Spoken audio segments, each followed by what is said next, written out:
Michigan sports aren't just a game, they're a way of life. And now we've got a show dedicated to die-hard sports fans like you. Hosted by a guy who's borderline obsessed with the wins and losses of all your favorite teams. He's crazy. Every weekday morning from 9 to noon, Ben Bosscher brings you the talk that matters. The teams, the stories, and the players you care about most. This is the Ben Bosscher Show, built by Bresky Siding and Building Repair. Remember that.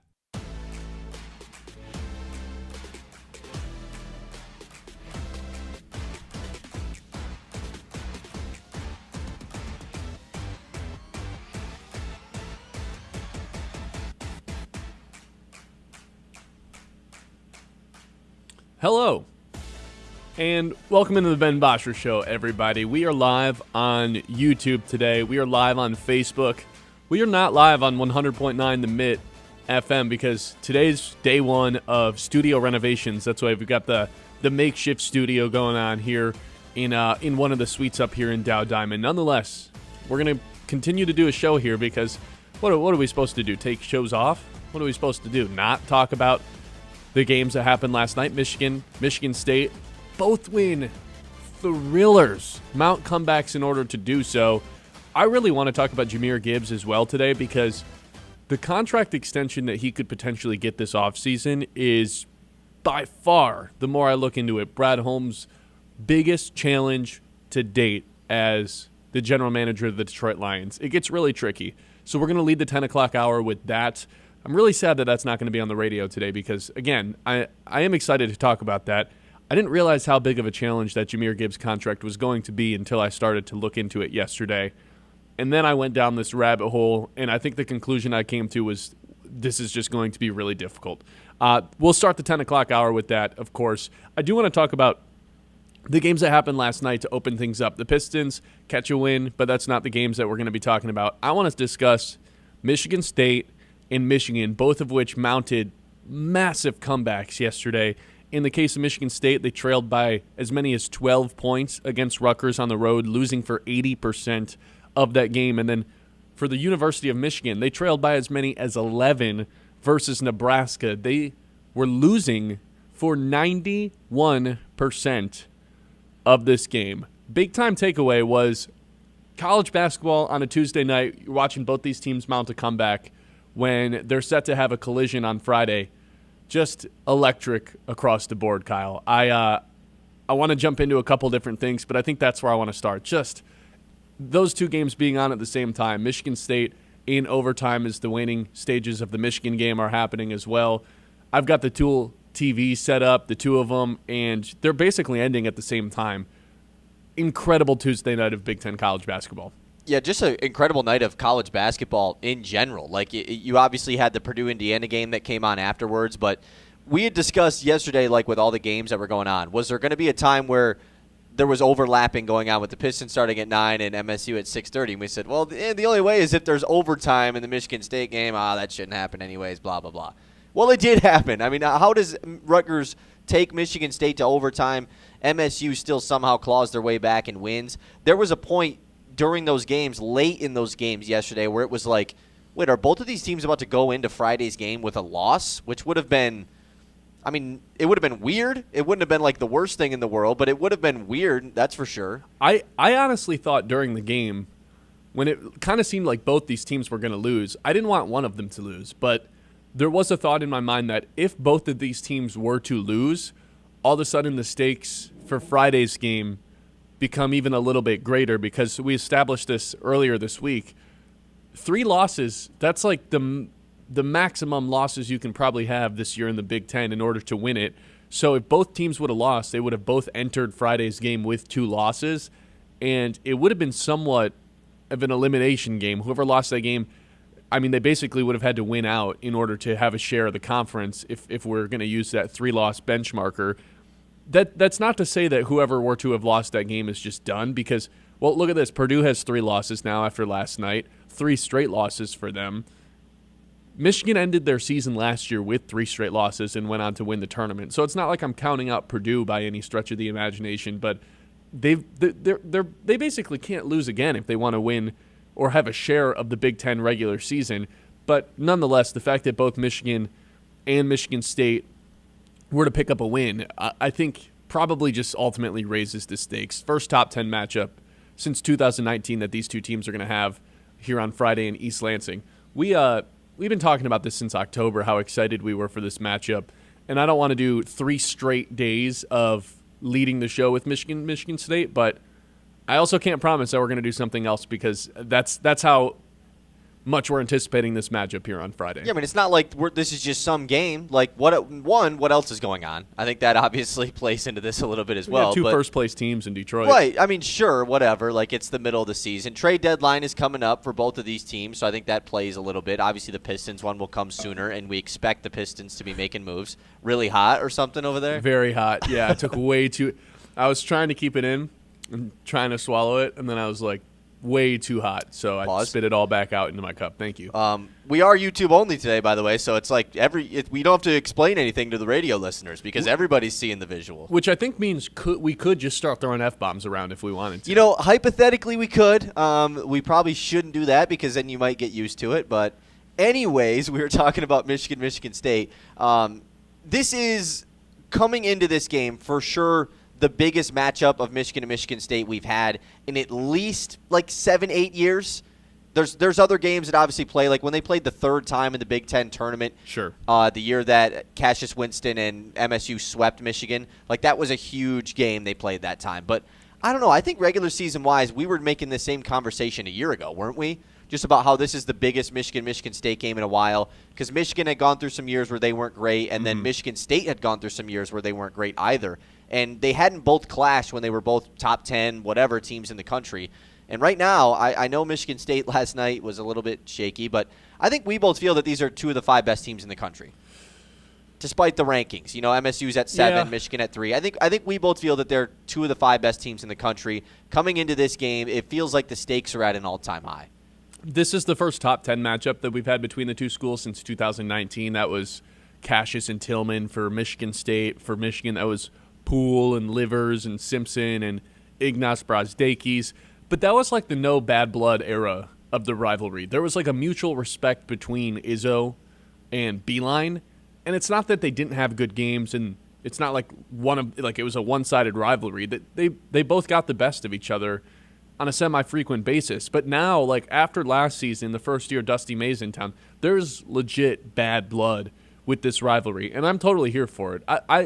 I enjoyed the Beeline Izzo era, but too much respect going on between those two schools. I like my rivalries to have a little bit of edge to them, and it feels like after last season with all this nonsense that happened on the court and Dusty May underplaying it, yeah, we've actually got a big-time matchup. Now, whether or not Dusty May and Michigan are going to acknowledge it as a rivalry game or treat it as just some other game, I think is a little TBD. One thing I know is they didn't look past that Nebraska team last night. We talked about whether it was a trap game yesterday. I think Michigan walked into that game extremely focused. They went down, trailed for 91% of the game. Nebraska felt like they could not miss in the first half, specifically from 3.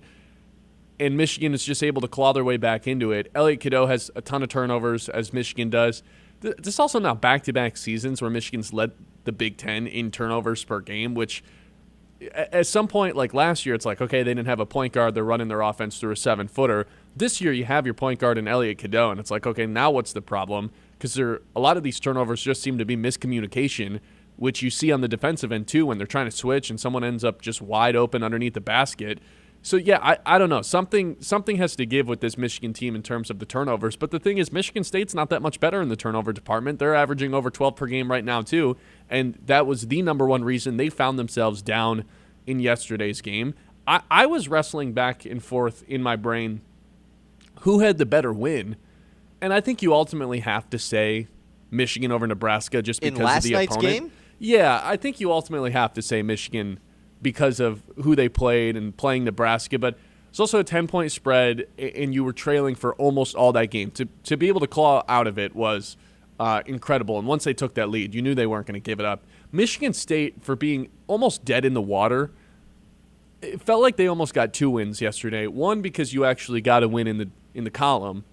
And 2, because there's even more confirmation now that Jeremy Fears really is one of the best point guards in the entire country. in January, he's averaging 19 and 8.5 assists and shooting like 93% from the charity stripe. It felt like down the stretch of that game, in overtime, in the second half, he was getting anywhere he wanted, any shot he wanted, and single-handedly willed Michigan State back into that game last night. So, yeah, it probably is just Michigan, but even more evidence that Jeremy Fears is potentially the best player in Friday's matchup. I don't think that's all that crazy to say.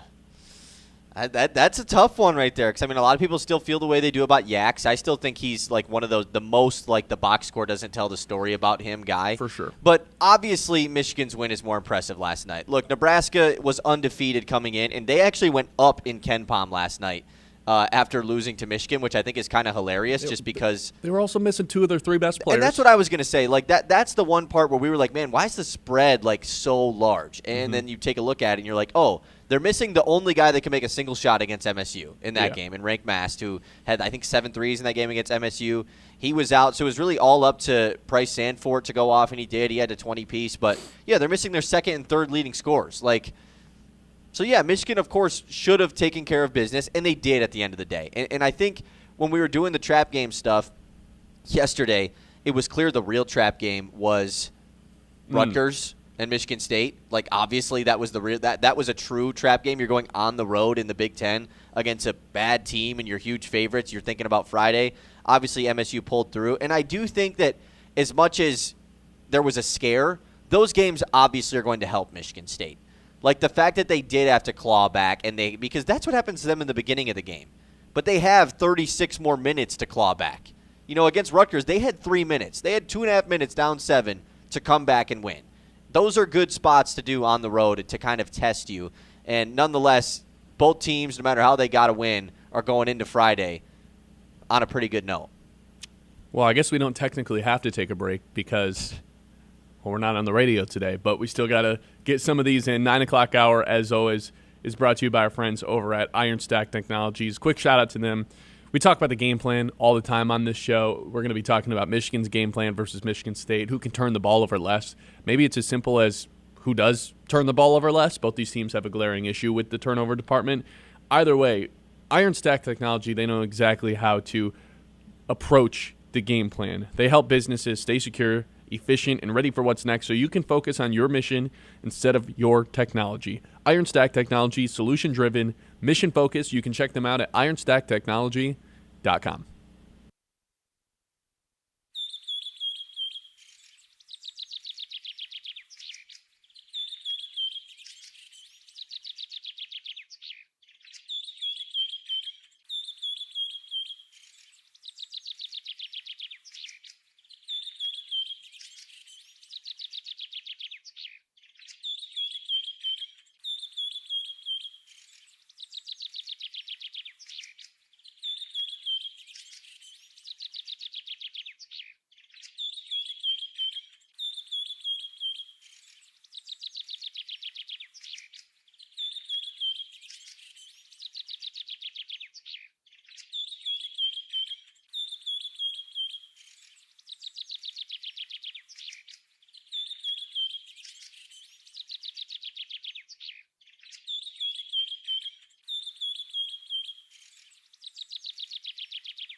All right, welcome back into the show.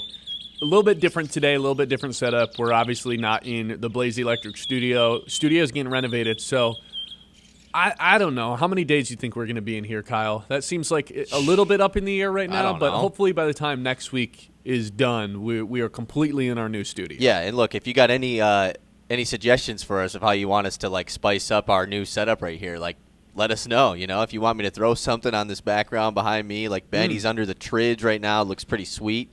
Let us know. You know, we got options right now over the next week or so, whenever how long it's going to take. And even though we're not on the radio, we're still taking our MIT messages, 989-837-6125. So both Michigan and Michigan State have this glaring issue right now involving turnovers. Michigan, this is now back-to-back years that they lead the Big Ten. Last 5 games, they're averaging 15 turnovers per game. That is a ridiculously high number. Again, last year it's like, okay, they don't have a point guard. You can kind of blame it on that. Trey Donaldson's not a very traditional like point guard in college basketball.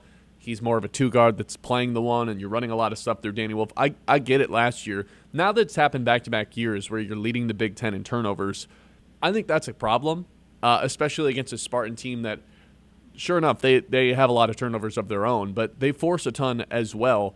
So does Michigan. Like, is Friday as simple as who turns the ball over less? Because I know we can dumb it down and just turn it into something very simple, but it actually might be that simple when these two teams collide.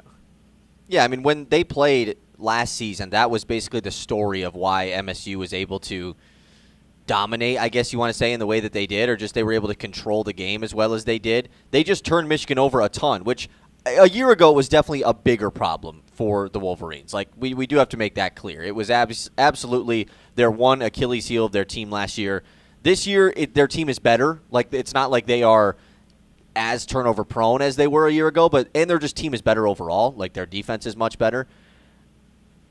As stupid as this sounds, like a lot of the times it just comes down to who hits more threes. Like MSU, a lot of times they're not the best 3-point shooting team in the world. In a game like that, if they hit more threes than they typically do, they're going to win because it's 2 defenses. Like last year, you didn't have the 2 best defenses in the country going at it.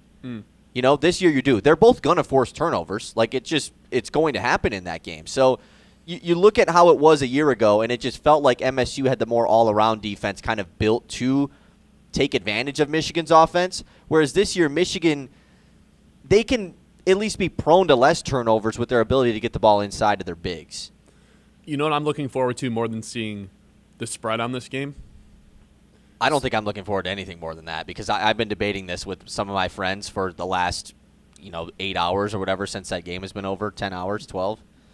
I mean, we both still agree Michigan's going to be favored, right? Yes, I do, but I just don't know by how many. I think it's less than I thought earlier this week. I think it's like 3 or 4 now. I think officially last night the whole like Michigan is favored by double digits no matter who they play thing is well, I'm not saying it would have happened against MSU, but even like last night their 12-point favorites ended up closing as against one of the undefeated teams in the country and they almost lose. Like we got to stop making them 10-point favorites of every game. That's got to end. That should have ended a while ago. Yes. The one thing I'm looking forward to seeing more than the spread is the over-under in this game because I think I'm just going to blindly take the under. It's going to be a rock fight. It's going to be like 24 to 27 by the end of the first half, I think. Like just a dog fight where, I mean, I think Michigan yesterday might have played a better game in terms of like preparation for the following game because Nebraska, I mean, we talked about their defense yesterday. They showed up. They were physical. It felt like Elliot Cadeau was just being mugged the entire game. That was part of the reason he was turning the ball over a ton. It was part of the reason he got to the line so many times. They were just playing really physical, and I feel like that almost roughed him up a little bit ahead of this Michigan State game, which is probably a good thing for Michigan that they had to deal with that and were able to walk away with a win yesterday against Nebraska at home. Now they got to go on the road, obviously, but I think that was good for them that they got roughed up a little bit in that game from a physicality standpoint. Not that Michigan State didn't, but you know that they're going to bring that on Friday, and Michigan got a taste of what it looked like, a really good defense on Tuesday. So no surprises coming for Michigan. Yeah, and I looked at the turnovers from last year. It really wasn't many different. 15 turnovers a game in both of them for Michigan a year ago, and that was MSU also had 15 in their second win. So that wasn't much of a difference. They both just turned it over a ton. I think the big difference, though, is last year Michigan was just content, or Michigan State was content with letting their big go crazy. Like Vlad Golden had a huge game in both MSU games a year ago because that was kind of the identity of MSU. It's like, okay, we are just going to run these teams that can shoot and play fast off of the three-point line. You want to hand it into your big every time and go at Carson Cooper? Fine. This year, that's not even their game plan because Carson Cooper has just become a much better paint protector and just a one-on-one post player defender in general. I don't know if he's doing too much against Mara on the block one-on-one. I don't think so either, but I also think Vlad Golden was a much better post scorer than Ade Mara is. Like Mara has more size, and he's definitely a better guy on the glass to get putbacks, and just if he catches the ball in the paint at all, you're kind of screwed because he can put up that little push shot. Yeah. But I think as far as the one-on-one, Golden catching it in the short corner and backing a guy down and scoring, I think he was better at that. And then you also have an improved defender in Cooper. So I don't understand. Not that I understand, but I don't know if that's going to be State's game plan again. Hey, we'll let Merez Johnson go one-on-one in the post. We trust our guys that if he's going to continuously get physical all night, wear himself down throughout the night, and that wants to be their source of offense. Great point. Then sure, because that's how it was against Michigan a year ago, and then they ran everybody else off the three-point line. If that's the game plan, then sure. I don't really know, though. The broadcast, Nick Stauskas, who was on the call last night, one piece of advice for him: act excited.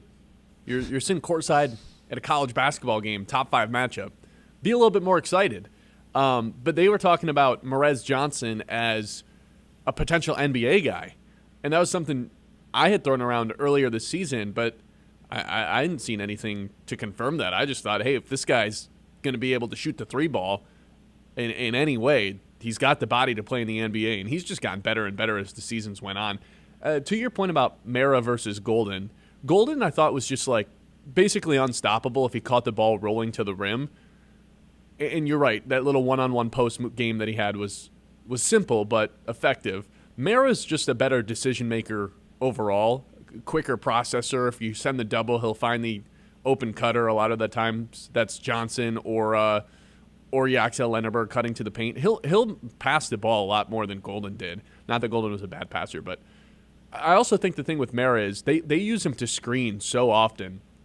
And whether it's Yaxel or one of the guards, they'll just throw it up and he'll go get it. And I worry that Carson Cooper, as great of a defender as he's become, he's just going to get caught underneath Mara on a lot of these lob attempts, and that's just going to be that. And Kohler, bless his heart, one of the toughest guys you'll find. Yeah, couldn't hit a 3 to save his life yesterday. Had the Michael Jordan game yesterday, What's the Michael Jordan game? Rocking number 45. With the torn jersey. No jersey, yeah. Just what was the story on that? It was torn, or did they forget it? I didn't even see the real reason behind that. I don't know. I guess I didn't. What number does he normally wear? 0.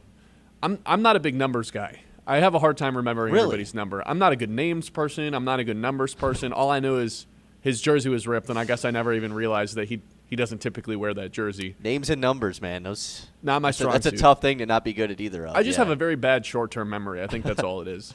Yeah, but that's fair. I think Mara just that's got to be Michigan's biggest advantage, because as much as we love Yaxel, complete player, one of the best all-around players in college basketball on both sides, they can send doubles at him. Nebraska did a really good job of that yesterday, of cutting him off before he got to the paint when he tried to drive baseline. They can handle him there. Merez Johnson, I mean, he's an animal, but as long as everybody's crashing the glass, you'll probably live with it. Mara to me is where the offense has to funnel through when you're going up against Michigan State. That's your biggest advantage, if you ask me. But there is one X factor I think Michigan has, and I'm curious to what you think Michigan State's X factor is, not just against Michigan, but going forward. So let's jump into that when we come back. Ben Bosscher Show, as always, is brought to you by Bresky Siding and Building Repair. Protect your home with Bresky Siding and Building Repair, the experts who do the job right the first time. Whether you have a leaky roof, storm damage, the siding looking a little tired on your home, Bresky has you covered. Locally owned, trusted, and dedicated to keeping Midland area homes safe and looking sharp. Quality materials, skilled craftsmanship, and service that puts your family first. Don't wait for the next storm. Call Bresky Siding and Building Repair today and keep your home strong for years to come.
All right, we're back.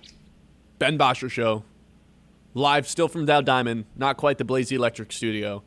This is kind of our new setup here for a week and a half, a week. Hopefully no more than that. And then by the time we're recapping the Super Bowl, we will be in our new studio without a doubt. So really exciting stuff there. We were talking Michigan State. Kyle, I think there is one X factor that Michigan has that if you've got a good memory, if your memory serves you well, I said this very early on, and it's come to fruition. Trey McKinney, 5-star freshman, averaging 10 points a game. It's the same amount as Elliot Cadeau, the starting point guard. Even though he's only getting 20 minutes a game, he comes in and is just a flamethrower from the outside. There hasn't been a freshman like this for Michigan in a while, where it's not like he's in some, got some carved out role for himself. If this guy wanted to go play elsewhere, he could be getting 28, 30 minutes a game and scoring a hell of a lot more than 10 points per game. He comes in off the bench and is just an electric player. Does not play at all like a freshman. Ever since he cut the braids, I don't know, he looks like he aged 4 years. He looked like a freshman at the beginning of the season, chops the hair, and all of a sudden he looks like a junior or senior on the court. He plays like one, too. He's got the physicality. He's got the body. 5-star freshman from Flint. I was texting with a buddy last night who was at the game. We wouldn't be surprised if he ended up in the league. Like that's how much of an impact he's had as a freshman. Like I said, he's got the body as well to kind of hang with the trees underneath. I love this guy, and I think he's been one of the biggest reasons that Michigan has the record that they do. He doesn't get all the credit because all that usually goes to the front court stars and Lenderberg and Johnson and Mara, but McKinney comes in off the bench, and it's just such a stabilizer the days that Cadeau doesn't have it from the outside, or Burnett's not hitting his threes, which he was awesome yesterday too, by the way. He's going to need to have a big game against Michigan State as well.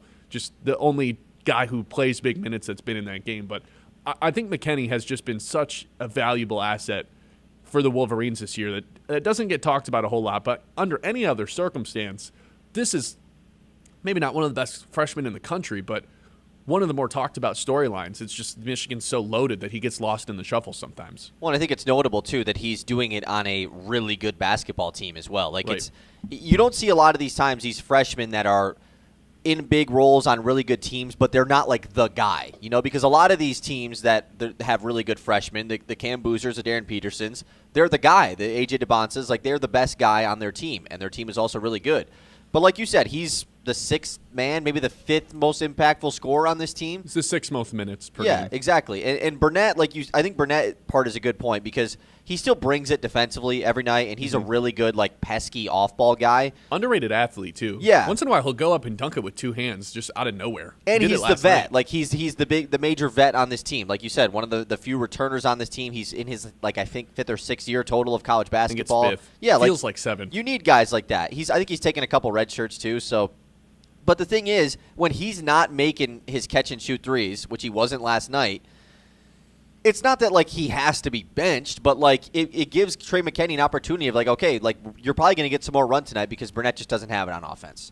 And obviously, McKinney comes in, plays a great role, but at the end of the game, that's the stardom stuff that you're seeing with him. That's the stuff where he has that bump floater shot to give Michigan the big-time score at the end of the game. That's the stuff when you think, okay, year 2, Trey McKinney is the star of Michigan. If he's even there. That's the stuff that I start to think about when I see that. That guy's the star of Michigan next season.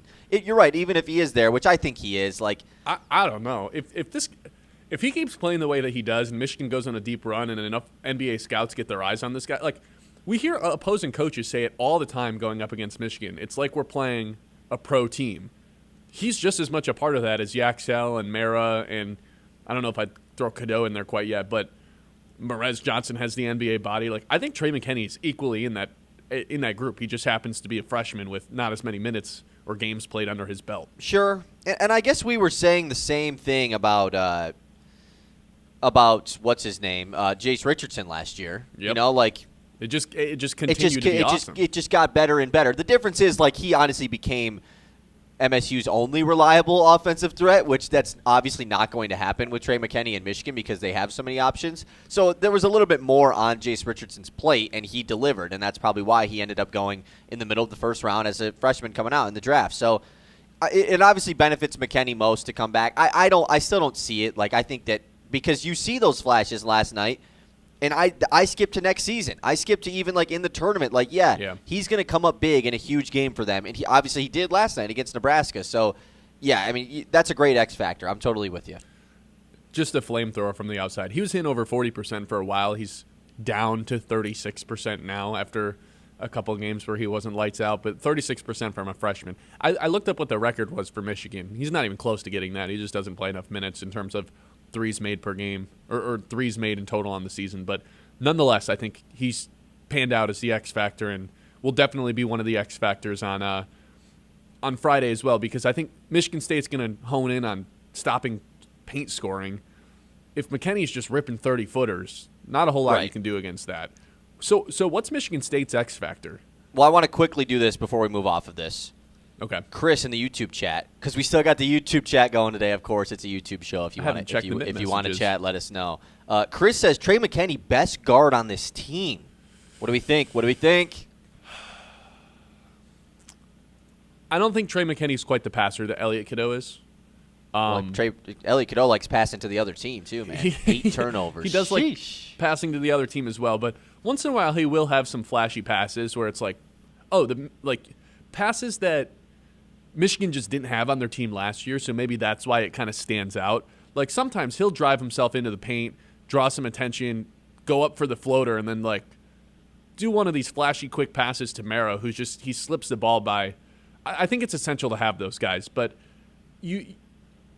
I think there's a chance that by the end of the season, McKinney's in a starting role, but I think that'd be over Nimari Burnett rather than Elliot Cadeau. I think you need Elliot Cadeau out there just to kind of run the offense.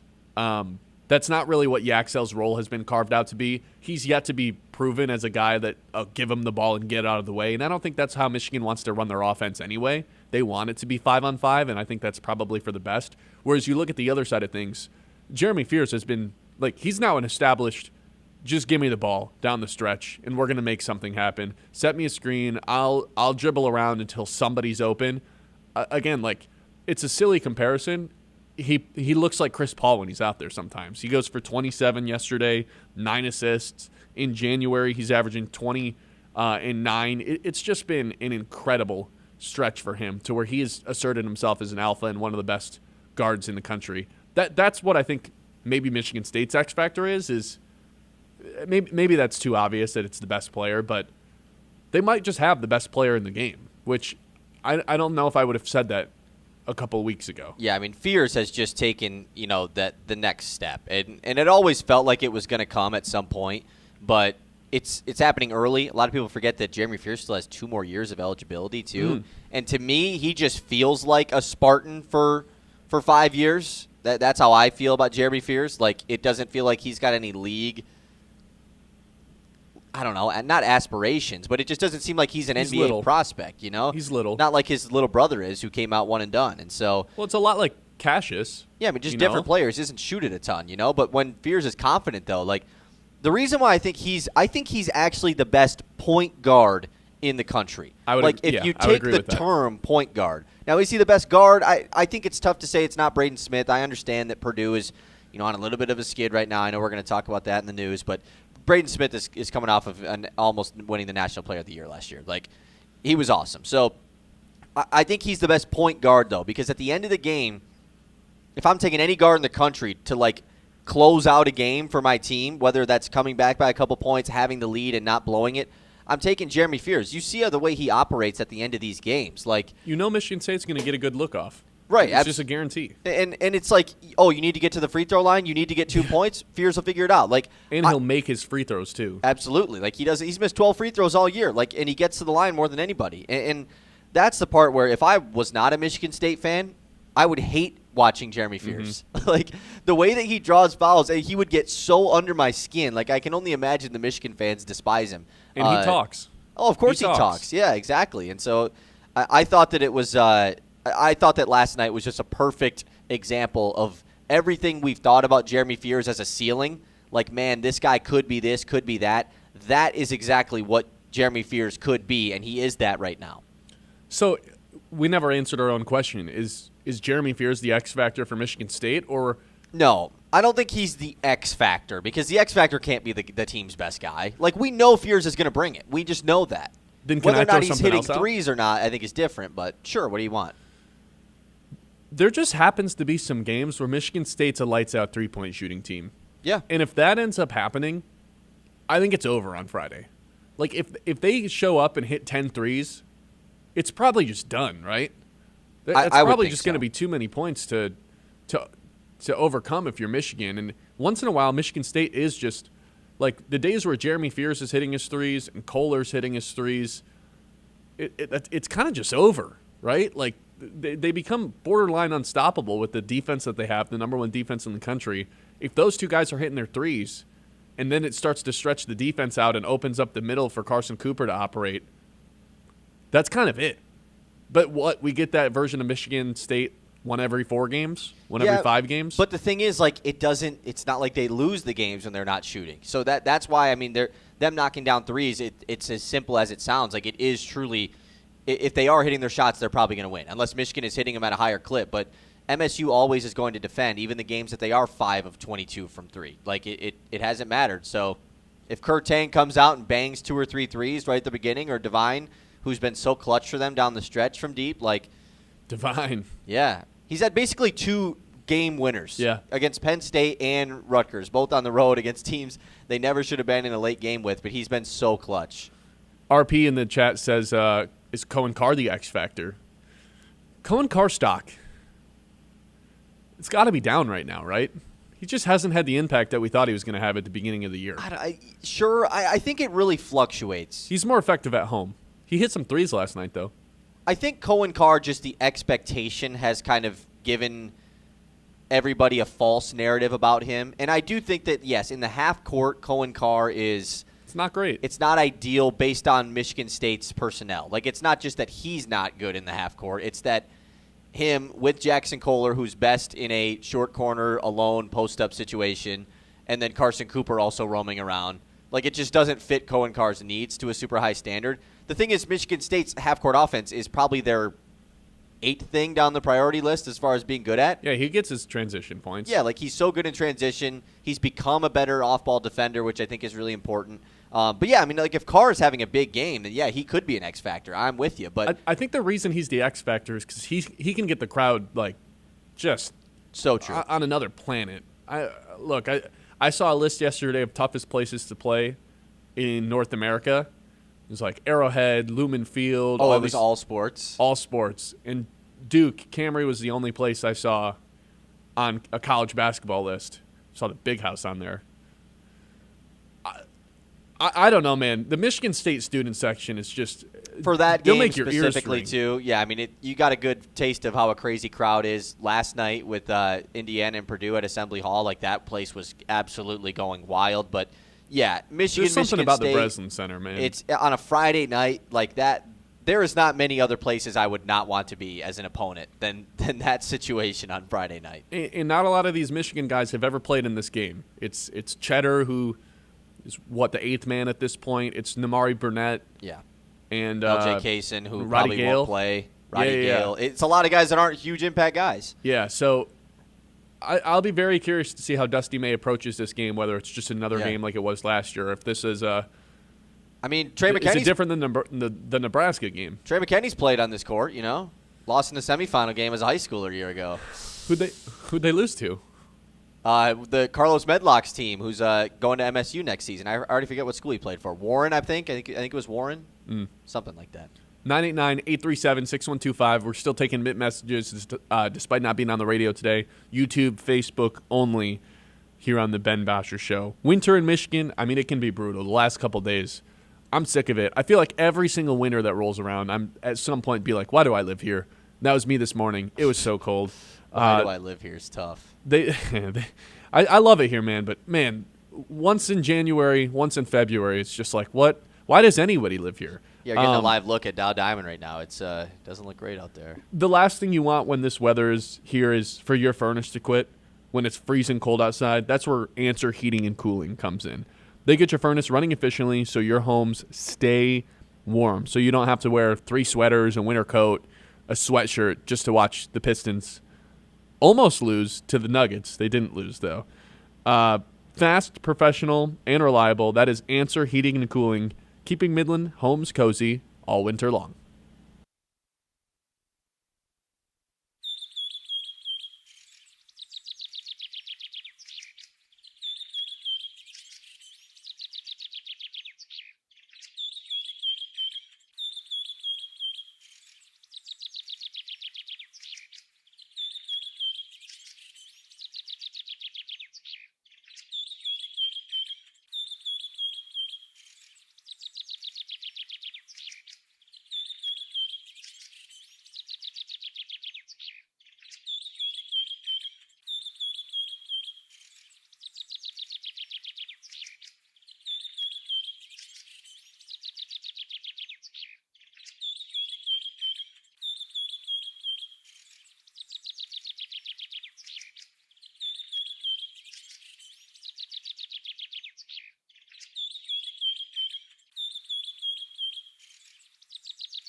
I told you guys I wanted to talk about Jahmyr Gibbs' contract. I think it is the most difficult contract that Brad Holmes is going to have to figure out.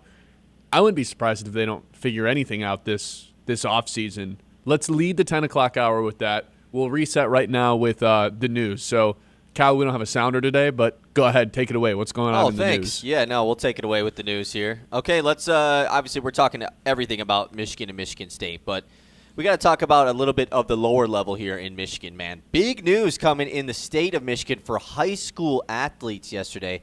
The MHSAA has approved of expanded NIL opportunities for Michigan high school student athletes. I read the article on this. A lot of just, I don't know, the first thing I did was just like text with your old high school friends, and we're like, man, what if, just like all this stupid stuff about like, what if that was a thing when we were there? I think that's just pretty funny. But yeah, this is pretty interesting, man. I didn't realize that 45 states had already checked off on this. I actually the state of Michigan is pretty behind in the high school athletics landscape. I think my opinion's is different than most other people's on this. I don't really see a problem with this. I mean, like, there's going to be problems when you have another Bryce Underwood, when you have highest paid, number one overall recruit in the country. Like, yes, okay, maybe that gets a little dicey, but I'm thinking locally, good for a kid if he can go to his local coffee shop in town and work out some NIL deal. I think this is good, like, marketing tools that you could potentially learn. 99% of high school athletes they're just not going to do this at all. The 1% that are going to go out of their way and, work something out and try to hustle for themselves, I don't see anything wrong with this. It teaches life skills.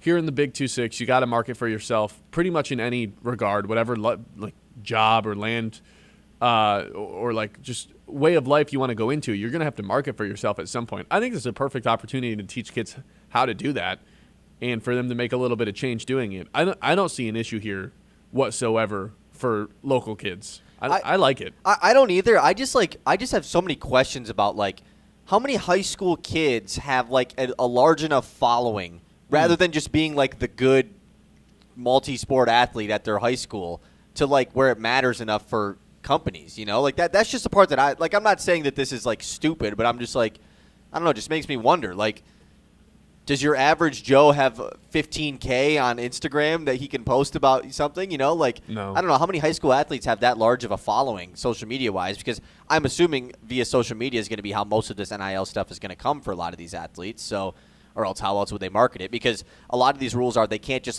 wear certain things. They can't do anything with the NIL during their events. So they can't just wear a brand during a game and be oh, this is the brand that I'm wearing as an NIL thing for a game. So I'm just, I think the only thing I'm worried about is who's going to be the first person to find a loophole and abuse it to a way where it's I don't know. Because obviously it's going to happen at some point. There's a lot of scammy people out there. So that's just what I'm a little bit concerned about. But I think it's good overall with you. The life skills thing I think is honestly the best part about it. It just teaches a lot of these kids, especially the ones that are going to play at the next level, what they're going to be getting into, a little bit of an expectation going into that so they get a taste of it beforehand. Yeah, rather than being thrown to wild wolves where people are looking to feast off of you at all where times. You're Blake Corum and you're oh, wait, I can do this car dealership thing. Sorry. Okay, last night, Pistons, Nuggets, man, they almost blew this lead. They were up for the whole game basically around this 8 to 12 point lead. It even stretched out to 15 at one point. Late in this game, though, Jamal Murray draws a foul on a three against Javonte Green 2 separate times, and Javonte Green was awesome in this game for Detroit. The first foul against Jamal Murray I think was a bad call. Pistons didn't have any timeouts. They couldn't challenge it. And then the second one was just a bonehead play from Green where he tries to foul up three. Murray knows it's going to happen, so he just shoots it right away. Nonetheless, Jamal Murray couldn't make a free throw, and it didn't matter. Pistons win 109-107 against the Jokic-less Nuggets. Yeah, I mean, not only were they without Jokic, they were without 4 different starters. Right. Aaron Gordon, Christian Braun. And they've been playing good, though, by the way. Yeah. I think it is worth, they've been good without Jokic. Yeah, Peyton Watson stepped up. Jamal Murray's been playing maybe the best ball of his entire career. Yeah. So, I mean, in this league, a win's a win. The spread was 6. That was our lock of the day yesterday. Did not end up hitting. Whatever. A win's a win when you can pick up a win out west, on the road, Especially you'll to take start it in any off way. to start off the West Coast trip as well. Yeah, now you just got to get one more, and you can come home and you win the West Coast trip. You got Phoenix. Was that tomorrow night? I think it's Phoenix tomorrow night. Yep. And then Oh, Golden it's State tomorrow on night. Oh wait, no, tomorrow's Thursday. I'm already thinking today's Thursday. Yeah, we're good. And then it does feel like this week has been slow. And then Saturday they play the Kings or the Warriors. The Warriors. Yep. So we'll see. Your guy, by the way, who you want gone off this team, who you want a band off this team, Tobias Harris, just clutch down the stretch. Pistons gotten a point, they're up by 1, and Cade gets the ball poked loose, and it seems like they're about to turn the ball over shot clock with 30 seconds to go. Cade just throws it to Tobias. He catches with 3 on the shot clock, just boom, sidestep, bump, step back midi, just the Tobias special, just cans it. It was awesome from Tobias last night. I was disgusted by the text I was getting from you and Brad yesterday, claiming Tobias Harris was untouchable at the trade deadline. No, that's what you were saying. No. It is. No, it's not. That's what it translates to. That's clearly not. What I'm saying is the Pistons won't trade Tobias Harris. Which, if that's the way they're operating, then Trajan's a chicken. Okay, man. That seems like a stretch. He is too valuable to them as a core, to that group. Like, Tobias is so valuable for them. I think it's much more likely if they're going to make a trade, it's the LeVert contract than the Tobias contract. That's how I feel. Which is essentially stating that Tobias Harris is untouchable when he's an expiring contract. It's not true. He's an expiring contract. If you're hell-bent on keeping Tobias Harris, and that's the reason that's holding you back from making a Michael Porter Jr. trade, Tobias Harris? That's ridiculous. Do you think they're going to trade Tobias Harris? I don't know. I really Trajan has, for 2 straight years, not really said anything. Somehow it's actually impressive how little he speaks. Not really said anything. And even when he is in front of a microphone, he gives us nothing. So I don't really know if the Pistons are going to trade Tobias Harris, but I do think if they draw the line at Tobias Harris, or we don't want to disrupt the chemistry on this team to add a Michael Porter Jr. when he's just clearly an upgrade and the exact kind of person the Pistons need, I think that's a little soft. We need to be a little bit more aggressive at the deadline. I understand all the reasons to keep Tobias. Yeah. But from an asset management standpoint, this is something you've always been, on top of. He's an expiring contract. Go trade it. Right. Go get something back in return. Yeah, that's like if like I said, if you took all the relationships and the team chemistry stuff out of it, and it was strictly just from a asset management standpoint, you have to move that contract while it's on your books because that money's going to just be gone. You're not going to be able to sign another guy with that. Isaiah Thomas would lose his mind if he was hearing this. It's all about the secret. It's all about the chemistry on the team, being unselfish. It is. He's got a good point. All right, let's save the rest for later. All right, this is the Ben Bosscher Show, live here on 100.9 The Mitt. Jameer Gibbs, Brad Holmes, coming up next.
10 o'clock hour here on the Ben Bosscher Show, as always, is brought to you by our friends over at Corning.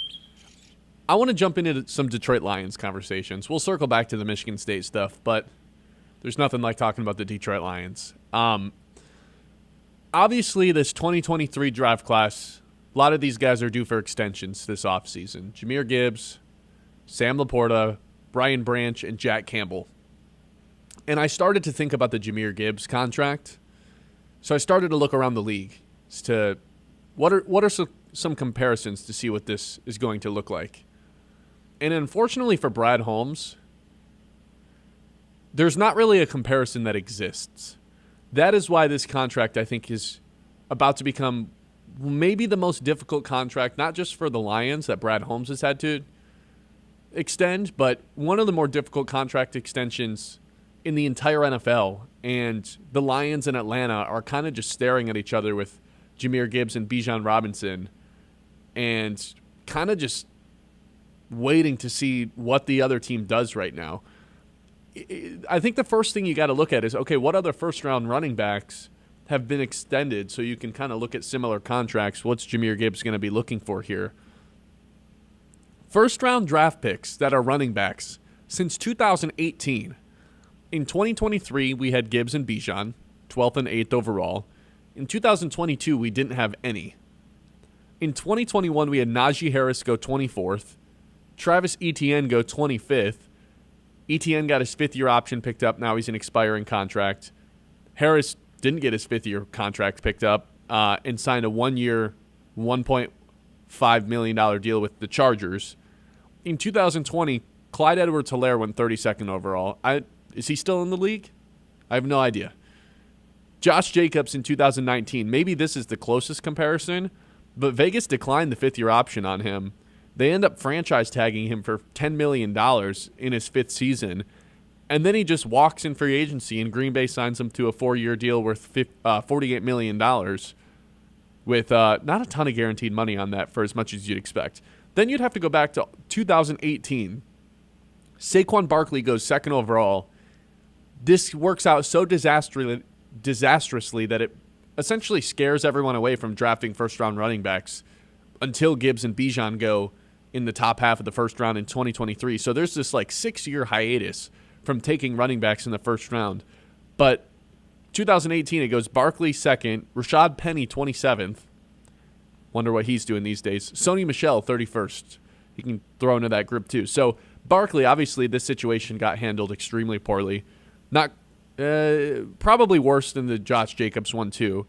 Barkley's tagged for $10 million in 2023. This is after they pick up his fifth-year option, so they get 2 extra years of him. And then he signs the 3-year deal after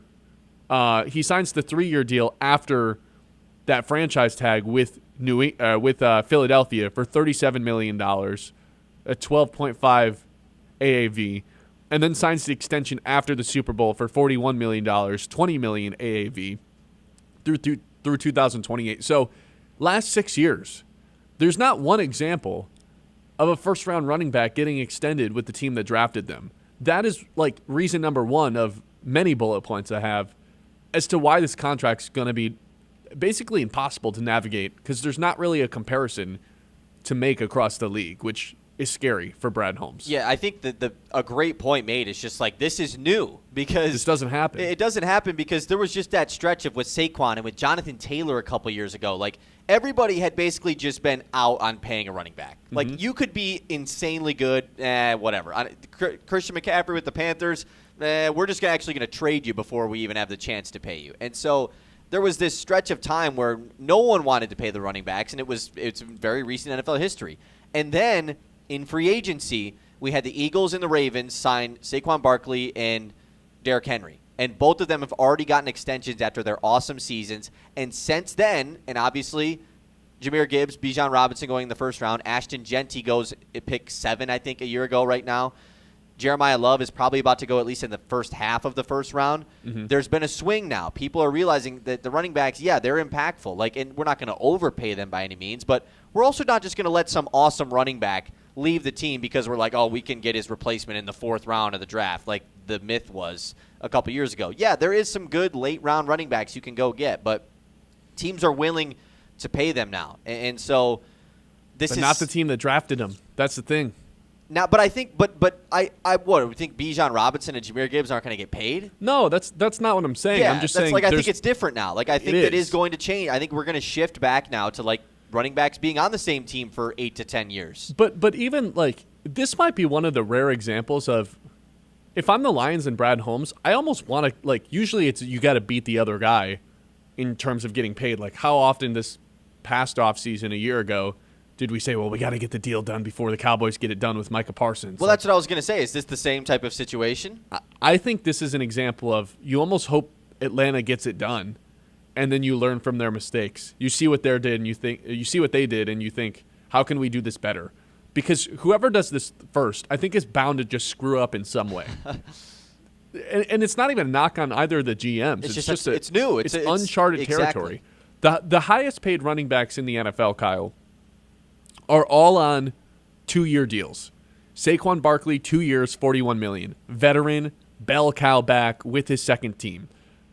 Christian McCaffrey, $38 million, $24 million guaranteed, 2-year deal on his second team. Bell cow back. Derrick Henry, 2-year deal on his second team, $30 million. These are veterans. These are bell cow backs. These are big workload guys. That's not what Jahmyr Gibbs is right now. And also, why would Jahmyr Gibbs want a 2-year extension? Like, if the recipe right now for the best running backs in the NFL is, hey, give these guys a ton of money, but don't sign them for anything more than a 2-year deal, that doesn't bode well. Why would Jahmyr Gibbs want that? Do you know how many running backs right now in the NFL are on a 4-year contract? Like not counting a rookie deal? Yeah. Probably 0, right? 4. Oh. Josh Jacobs got his in Green Bay. James Cook, the most recent example, and maybe this is the good comparison here, $46 million, $28 million guaranteed. That's the most recent contract given out, right? Yeah. Chuba Hubbard's on a 4-year deal, and Ramondre Stevenson is on a 4-year deal. So if James Cook... Chuba Hubbard deal is so bad. Sorry, but bad. I mean, what are we doing, man? James Cook, 4 years, $46 million, $28 million guaranteed. That's like, assuming that Gibbs gets the 4-year extension, or at least that's what he's going to ask for, because that's what every other Detroit Lion has gotten that's gotten extended 4-year deals. It kind of has to start there, right? It has to start there. $46 million, Yeah. $28 million guaranteed, and if I'm the Lions, I'm like, oh my God. But Cook has set the standard, though. Like you're talking about, it's going to be new for Gibbs and Bijan. I don't know. Maybe Cook is the first contract that's been given out, and now you can learn off of that one. Like Cook just went for the best. Like he led the league in rushing this season, and clearly was such a huge impact. And that contract given out, like we were having those discussions in the offseason. Like, is James Cook about to hold out? Are they not going to pay him? Mm-hmm. And they did, and it was like, whoa, like that hasn't happened in a while. Like a team hasn't given their homegrown running back a contract extension in some time. Now he wasn't a first-round pick, so they didn't have the luxury of having that 5th-year option. They had to get that thing done, but maybe that's the one that you learn off of if you're both the Falcons and the Lions. Here's the issue, though. He's got the $28 million guaranteed. If I'm Jahmyr Gibbs or Jahmyr Gibbs' agent, aren't I being like, nope, I want the Saquon money, which is $37 million, which is $48 million, because I think the James Cook contract, I mean, they got their money's worth. No one would have predicted he was going to lead the league in rushing. Everyone's predicting Jahmyr Gibbs to lead the league in rushing, especially if they're going to move off of David Montgomery. And by all means, if they end up giving Jahmyr Gibbs this contract extension we're talking about, he has to be the bell cow. I don't like, as much as I love David Montgomery, if he's going to be making this type of money that we're talking about, I don't think there's any other way that it can unfold except for him just being the workhorse back in the Lions' backfield. If I'm Gibbs' agent, I'm looking more towards the Saquon and Josh Jacobs and James Cook contracts rather than, well, like more towards the guaranteed money that CMC and Saquon have. But then you also want the 4 years. That's why, like, again, I start to really go down rabbit holes of, like, what's best for him, what's best for the team. Am I supposed to compare it to the best backs in the league, or am I supposed to compare it to the most recent contract? Is it a hybrid of both? Is there a world where Jahmyr Gibbs gets a 3-year deal instead of a 4? Would he even sign up for that? Is this going to lead to a holdout? Should they pick up the 5th-year extension? Should they do that and then franchise tag him and then let him walk because it's just too much money at the end of the day when you still have Jack Campbell and Brian Branch to pay? This gave me a headache thinking about yesterday, and I think my ultimate takeaway was this is just going to be an extremely difficult task for Brad Holmes. Like, I couldn't come up with a good solution because if I'm the Lions, like, again, I think I would just want Atlanta to do this first and screw it up, but I don't know what I want right now. With the give, obviously, we all want him here long term, but some of that money is just good God. You look at Buffalo, the whole story. I say the whole story with them all season is that they can't do anything. All they could do at they had so many needs at the deadline. We talked about how depleted that roster was. Their biggest solution was signing Brandon Cooks. Who was waived, because that's all they could do. And he was their best receiver. And he was their best receiver because they had no options. They were so hell bent, salary cap wise, they couldn't do anything. They're going to obviously be able to make some wiggle room this offseason, but that was fresh off of giving Cook that deal. And so, and the Lions have so many other guys to pay now. Time and time again, Brad Holmes has just kind of figured it out. And I'm not a cap expert. You certainly know more about it than I do, but I'm not also going to say that you're the biggest cap expert in the world. I think I'm a cap expert until the Kirby Joseph contract comes out. I'm like, what the hell did they do with this? Yeah, wait, how did they exactly? And so what did they do? It's easy to follow, but then you start doing some of the math in your head, and you're like, wait. No, it just gets really overwhelming really fast. Yeah, it does exactly. You're like, wait, so how are they going to be able to sign anybody? And so Brad Holmes has been able to figure it out. I think he is a cap expert, and they clearly do a really good job in that entire front office of figuring it out. But nonetheless, I mean, it's going to cause a lot of different conversations to be had. I don't know what the right thing to do is. I think that's my job, is to figure it out and then share with people. But this is one of the most complex contract situations in the entire NFL between Jahmyr Gibbs and the Bijan deal. They're hand in hand as to what is going to happen. I don't know what it's going to be. I think as boring as the answer is, and not even just boring, but it's maybe uneducated as it is, I think you just have to pay Jahmyr Gibbs and deal with whatever happens next. But is it a 4-year deal, like everybody else has gotten? Does it set the new? Is it the highest paid running back in the NFL and guaranteeing money? I don't think they could do that. I don't think they could pay Jahmyr Gibbs, and I could be like, what the hell are they doing? True. As long as he's paid, it's maybe I would have liked it to be this or that or this, but as long as he's paid, I would rather have that be my reaction of than he's not paid, My guess is that they don't come to an agreement this offseason. They don't have to. I think the 5th-year option might just get picked up, and the deadline for that is May 1st. That feels like the most likely scenario here, where it's just man, we've got a lot of stuff to deal with right now. I don't know if we can handle giving out this contract extension, because I can almost guarantee they get the Jack Campbell one done, right?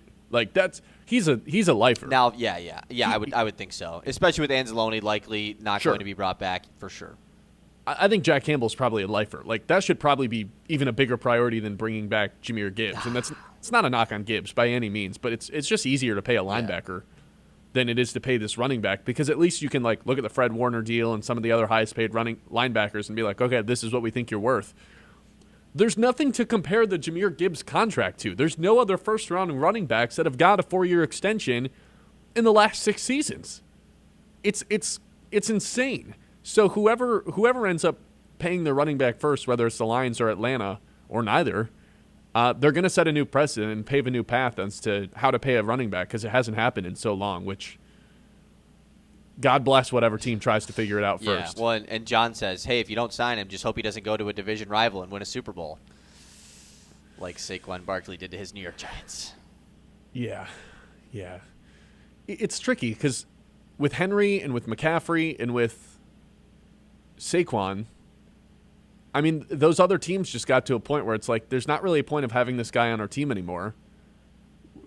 Paying him would be just handcuffing him to a crappy roster, so we may as well let him walk. And then the other teams were, at that point they were such well-respected running backs and, true future Hall of Famers that other teams could sign up for the short-term money, and that seemed to be the solution for all those guys that couldn't get paid by anybody was, hey, let's give a ton of short-term contracts here with a high number of guaranteed money. You saw the Barkley extension. Even after the Super Bowl, you saw the Henry extension. Is that basically what you have to do to become one of the highest running backs in the NFL? Like, you kind of just have to pay your dues until you get the big-time contract? Because this is kind of the only position where the big-time contract right now, it's not the ones that are coming on the rookie extension. It's the something happens after the rookie deal, then someone's willing to pay you a short-term high number. I don't know what happens with Gibbs. I guess it's my big takeaway that this is going to be extremely difficult to navigate this offseason. 989-837-6125. This is the Ben Bosscher Show live here on not 100.9 The Mitt because we are not on the radio today. We're live on YouTube, live on Facebook, but our studio is being renovated right now. Should be out of the studio for a week and a half, and then it's going to be bigger and better than ever to celebrate coming back. The Big Win Wednesday after we come back. We're supposed to be doing a Big Win Wednesday basically right now if we were in the studio. We're going to hold off on that. Thanks to our friends over at Garver Chevrolet. They make it possible. But we're partnering up with them. And then the Wednesday we come back, we're going to be doing one of our best Big Win Wednesdays possible. What? One of the biggest Big Win Wednesdays we've had to date. Maybe the biggest, the largest. Biggest Win Wednesday. Trademark that. Biggest Win Wednesday. Hey, speaking of Facebook, by the way, I just want to tell you, Pete in the Facebook chat says, nice haircut, Ben. I wasn't a fan of mine. I actually decided. Well, Pete is. So I got a haircut at, I won't name the place, this past weekend. I'm usually a pretty tempered guy. I became so frustrated during the haircut that, I mean, this took like 45 minutes. Should not have taken that long. I don't ask for that much. I got into my car and was just like cussing up a storm on the way home, like hitting the dashboard. I couldn't believe how angry I was. I could so picture you just raging after your haircut. I was so upset. I didn't love this the haircut. It doesn't feel like I got a nice haircut. Well, no one has said bad haircut yet, and you've gotten one nice haircut. It's true. It's just it didn't feel like I got a nice. I don't know. I declared when I got home that place would not be getting my service anymore. So, wow. 10 o'clock hour, as always, is brought to you by our friends over at Corning, a global leader in material science right here in Midland. From the glass in your smartphones to innovations that power clean energy and advanced medicine, Corning is shaping the future. But it's not just about the technology, it's also about the people. Corning invests in the community, supports local schools, and creates opportunities that are close to home. With a legacy of innovation and commitment to what is next, Corning is proud to call Midland a part of its story. Corning, creating life-changing innovations, one breakthrough at a time.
I appreciate the concerns in the YouTube chat about where I'm getting my haircut, and I appreciate the compliments of that it's a nice haircut. Number one thing, like, when you get a haircut, you just need to hear it from somebody.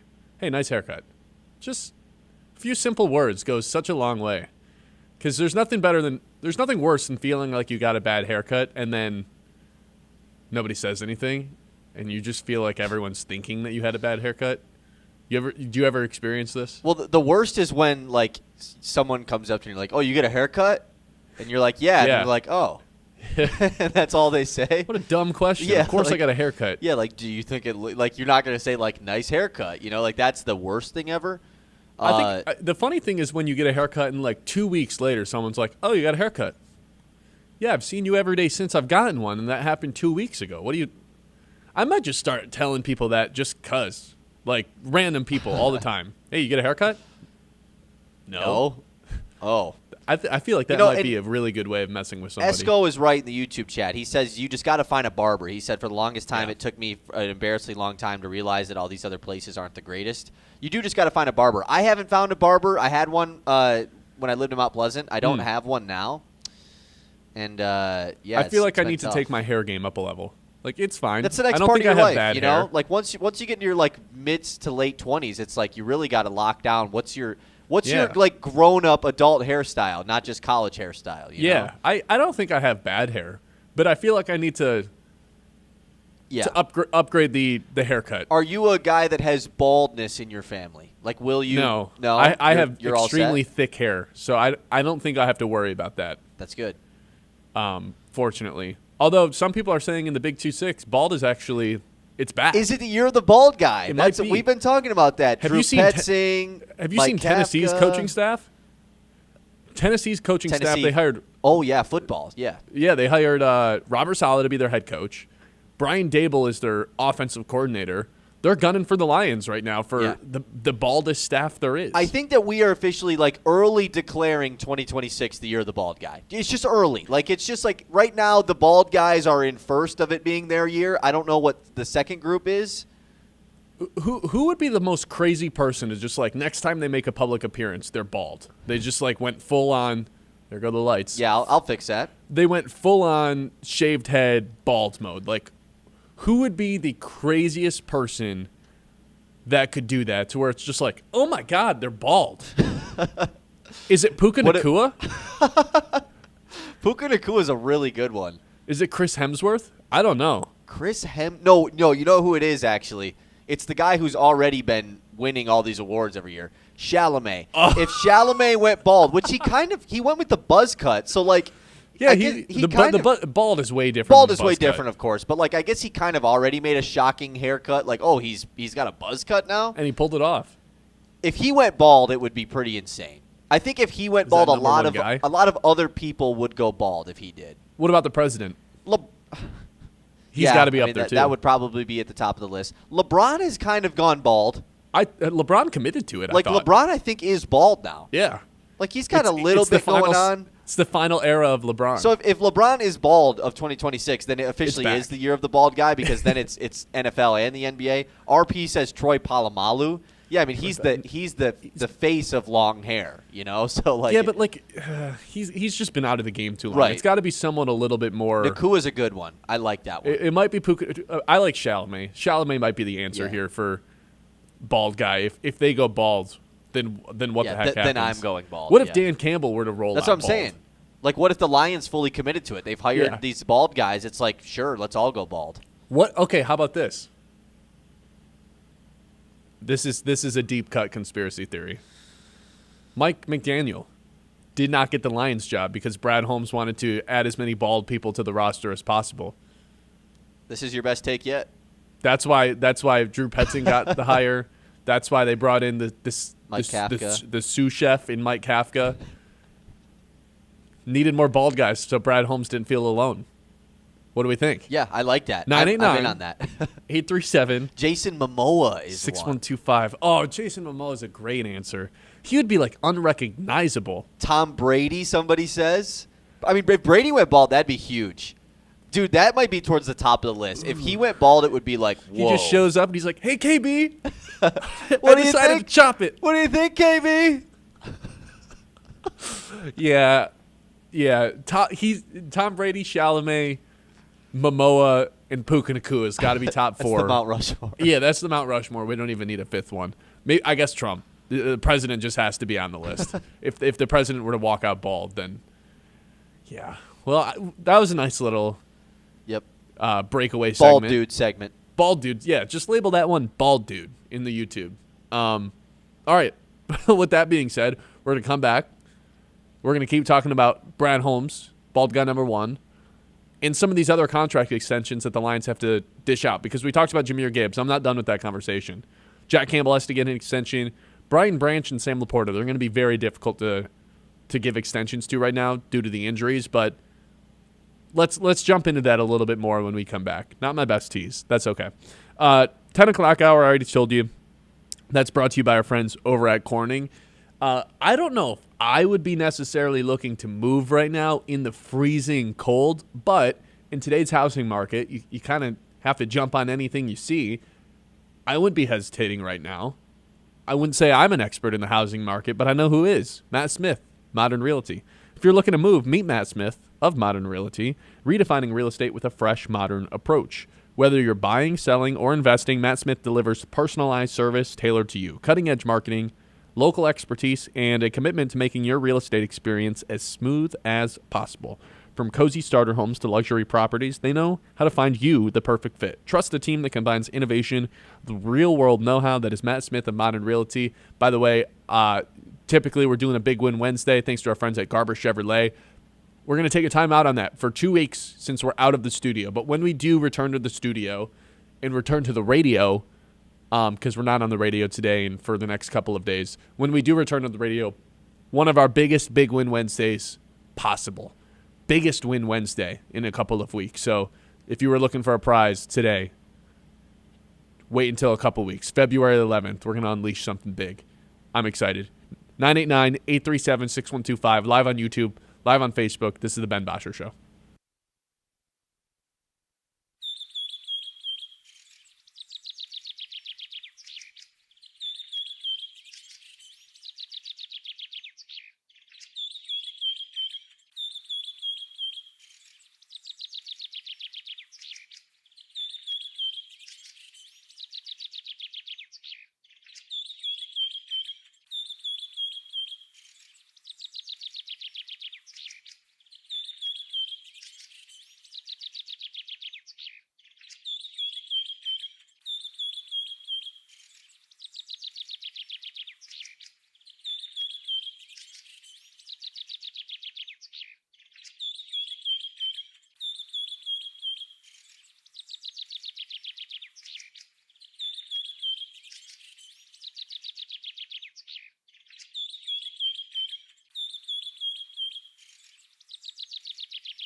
back here on the Ben Bosscher Show, live on YouTube, live on Facebook, keeping things rolling here in one of the suites up here in Dow Diamond while our studio is being renovated. Who knows? Maybe at some point this week you can hear them starting to renovate stuff, building it brand new. I think the rumor was $6 billion. It's just as much as U.S. Bank Stadium. Probably like $600 billion. Yeah, that Zuckerberg clip. It's twice as much as however much SoFi costs. Right. It's triple that. Yeah. Thanks. So we'll be here for the next couple of days, couple of shows. Back to the Detroit Lions. Who's the top priority to get extended this offseason? If I gave you the 23 draft class of Sam Laporta, Brian Branch, Jack Campbell, and Jahmyr Gibbs, which we spent a whole 20 minutes talking about to open up this hour. If you want to go back on YouTube and watch that. I think the answer just has to be Jack Campbell. To me, he's going to be someone who ends up being the green dot on this team for the foreseeable future, a lifer, someone who will put their name in the Ring of Honor if he keeps playing the way he did this past season. I think I might be in the 1% of Jack Campbell fans. Really, ever since they drafted this guy, I was all in on him. I was one of the rare people that was like, off-ball linebacker, but look at who he is as a prospect. And he's really come along here, obviously, in the last year. First-team All-Pro. I'll pat myself on the back. We predicted that before the season started. We also predicted the Lions would win the Super Bowl. So not all wins here on the Ben Bosscher Show. But I was dead spot on about how big of a leap Jack Campbell was going to take. I think that just has to be number one. Take care of your guys. Guy from the 23 class. Get Campbell under contract. Even before Jahmyr Gibbs. Yeah, I think the Gibbs one is just a little too tough to navigate, and they might need an extra year to really figure out what the best path is. So you can pick up the fifth-year option for 2027 and not have to extend him until after the following season. Makes sense. What about Brian Branch? I think it's just really tough to negotiate a contract with someone who has a ruptured Achilles. That's just, you're going to lowball him. He's going to want more than that. You're not going to make him the highest paid safety in the NFL after you've already done that with one safety, and he currently has a torn Achilles. It'd be great to get him under contract. I think he's one of the more versatile players on defense, really in the NFL, not just on the Lions. He's essential to what the Lions do in the running game and why they took such a hit down the stretch of the season when they couldn't stop the run seemingly against any team. I think he was a big part of the reason why he wasn't out there. I just think it's really hard to negotiate a contract extension for someone of his caliber who's also got a ruptured Achilles.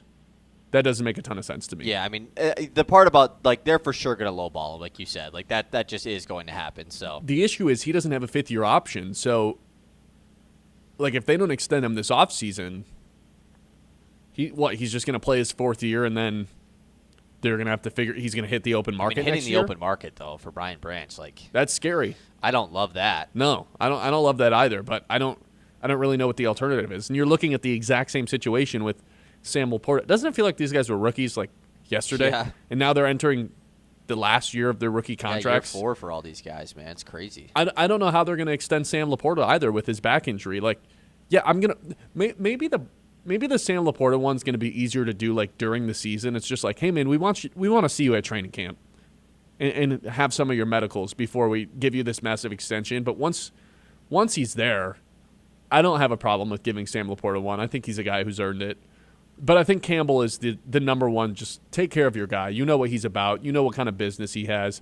You know one day he's going to be a coach in this league. I want Campbell to be a lifer for the Lions more than Branch, more than Sam Laporta. Maybe even, probably not more than Gibbs, but again, the Gibbs contract is just... It's just a different situation. Yeah, it's just weird. And Campbell's, as a linebacker, you're just way more likely to be a lifer on one team than you are a running back at the end of the day. So, okay, I have 2 questions for you. They're going to require longer answers, so okay. I'll ask the second one at a separate time. Sure. What is the ranking then of prioritizing the pay for these guys? Let's say that, hypothetically, you not to say you're going to pay all of them, but, if you had to rank, okay, if they're going to pay these guys, this is who I think not deserves it the most, but you get what I'm saying. It's so tough. It really is, because Gibbs is one of the most electric weapons in the NFL, regardless of position. but you've also already paid 2 offensive skill guys. Same reason with Laporta. It's like, I love Laporta. I think he's one of the more underrated players across the league, on pace to have a career year before the back injury screwed everything up. Look, that's all at the end of the day. The third weapon you have, if you want to include the running backs as well, it maybe is the fourth weapon. But on the other hand, Drew Petzing coming in, and look what he just did to Trey McBride. Like, can Sam Laporta recreate some of that and become one of the best statistical tight ends in the NFL? Maybe, and maybe Sam Laporta's agent's like, no, sit back and, like, the longer we wait, the more money you're going to get because of this Drew Petzing guy. But at the end of the day, you've already paid more guys. I think Campbell has to be one. Man, picking between Branch and Jameer is just an impossible ask, because I really do think the world of Branch. If he weren't to rack up so many penalties, I think this would be a no-brainer, and that probably shouldn't be the reason it's not a no-brainer, but it was something that happened at the end of the day last year, how many unsportsmanlike conducts he had. He's just the most versatile player there is on the defense, and so essential to everything that the Lions do. It allows Kirby Joseph to roam and play free safety, see if he's coming back.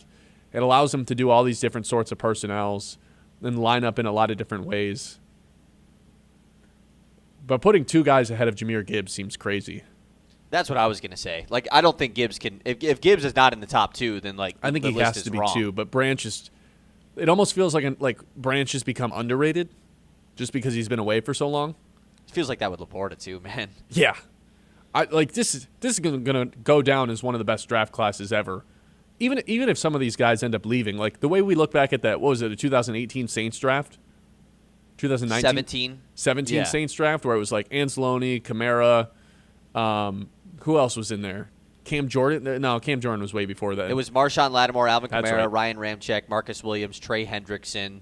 Anzalone is late in that draft. Like, they just basically nailed their first 5 picks. Just studs. That was this season. That was this draft. Yeah. With these guys. Al-Quadin Muhammad in the 6th round, by the way. The Saints picked him? Yeah. Like, they had 0 misses. Oh, my and God. they literally had 7 picks in this draft, 0 misses. All 7 of them were, like, leaguers. The unfortunate part that looms over this draft for the Lions is Hendon Hooker was in it. That's the one knock you can put on it. But I think he's at the bottom of the list of who they should extend. I agree with you. Yeah. I don't know, man. This is. I'll be curious to see what their priority is. I think I would go Jack Campbell, Gibbs, Branch, Laporta. But that almost feels like I'm knocking Branch and Laporta when those are just like elite blue chip talented players in my eyes. Those are 4 blue chippers in my opinion. Yeah, I agree. And I think that, like paying I said, all of them seems unlikely considering you've already paid, 5 blue chip guys? That's the thing, because I think the ranking, honestly, it makes more importance as who's at the bottom. Like, we could sit here and debate, like, oh, who should they pay, Campbell or Gibbs? Like, well, I think they're just going to pay both, you know? Ideally. And so that's the situation. RP says is Jack Campbell this generation's Chris Spielman, you know? I think so. I think that's a good if comparison. they lock him up, then absolutely he could be. And so I think it's more about who is the least prioritized to pay, because we might actually see for the first time with this Lions core an elite player who we think is, like you said, a potential blue chipper, might even be one right now, not get re-signed because they just physically can't. I would have said Laporta, but the Drew Petzing hire, he loves his tight ends. Why would you get rid of someone like that? Yeah. And also, like, before Laporta got hurt, he was going to have the best year of his career. But now you do have to consider, like, he's so big, and it takes so much, like, just pure force to bring him down that he hits the ground so hard. Yeah. You got to wonder whether or not injuries are just going to kind of plague him throughout his career because of his style of play. You basically got to take his legs out in order to take him down, and then he's just crashing into the ground over and over again. I don't think anybody takes bigger hits than him on the team. That includes the running backs. Right. So that's probably something you have to consider too. But, I mean, we saw what the offense looked like without Sam Laporta last year. Yeah, and I think huge fall off in the running game. it felt like that was when the season started to go downhill. Yeah. Was when you lost Laporta, and then you look back at it and you were like, man, that was kind of when things started to go south. Okay, my other question. Say the same thing about Branch on defense, though. Yeah, totally. Not as long as of an answer, but last year we had the night before Game 1, Jameson Williams gets paid. Yeah. most likely to get paid last second like that? Because J-Mo was another fifth-year option guy. It kind of came out of nowhere, so that's kind of where I'm going with this. Like the out-of-nowhere boom extended, like, whoa, didn't see that coming. It came out of nowhere because we were just banging the Hutchinson drum all offseason, and then it was J-Mo was the one that got extended. And so, like, right now, we're going to be banging the Jahmyr Gibbs, Jack Campbell drum all offseason. All of a sudden, does Sam Laporta get paid the night before Game 1, you know? I think he's the most likely, only because he has a chance of, like, proving he's healthy before then. And maybe they want to pay him before he has an unreal season that they might expect with Drew Petzing. True. He seems like the way Campbell made it seem like in his exit interview, exit post-gamer, was 50-50. He's going to be healthy by training camp. They were optimistic towards it, but didn't want to promise anything. So for that reason, I'd probably say Laporta, but the back stuff is just always going to be concerning to me. Maybe Branch, but I don't really envision him opening up the season, which makes it basically impossible for them to get an extension done, right? I don't know. The Kirby Joseph contract, good Lord. Please just let that man become healthy again. I don't know if it's going to happen. Seems like there might be some permanent damage to his knee. If you hear anybody tell you something about Kirby Joseph, just know it's a lie. I don't think anybody knows anything right now. What if it's Kirby Joseph? I don't even think he knows what's going on with his knee. That's the scary part about it. All right, 989-837-6125. We'll take a trip around the league next, presented by Aird Insurance Group. But for right now, I want to tell you about the Midland Area Community Foundation. It's dedicated to strengthening our community through generosity and connection, supporting local nonprofits, scholarships, and projects that make Midland a better place to live, work, and play. Your donations help fund vital programs in education, health, the arts, and more right here at home. Partner with the foundation, leave a lasting legacy, and create positive change for generations to come. Get involved, give back, or learn more at midlandareacf.org. Together we build a stronger Midland, one gift, one idea, and one heart at a time.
All right, we're going to take a trip around the league presented by Aired Insurance with Farm Bureau. They understand not everyone's insurance needs are the same. They want to work personally with you to create something best suited for your needs, whether it's life, home, auto, fiscal insurance. It's all available with the Aired Insurance Group with Farm Bureau. The team's got over 100 years of combined experience. They know exactly how to put you in the best position possible.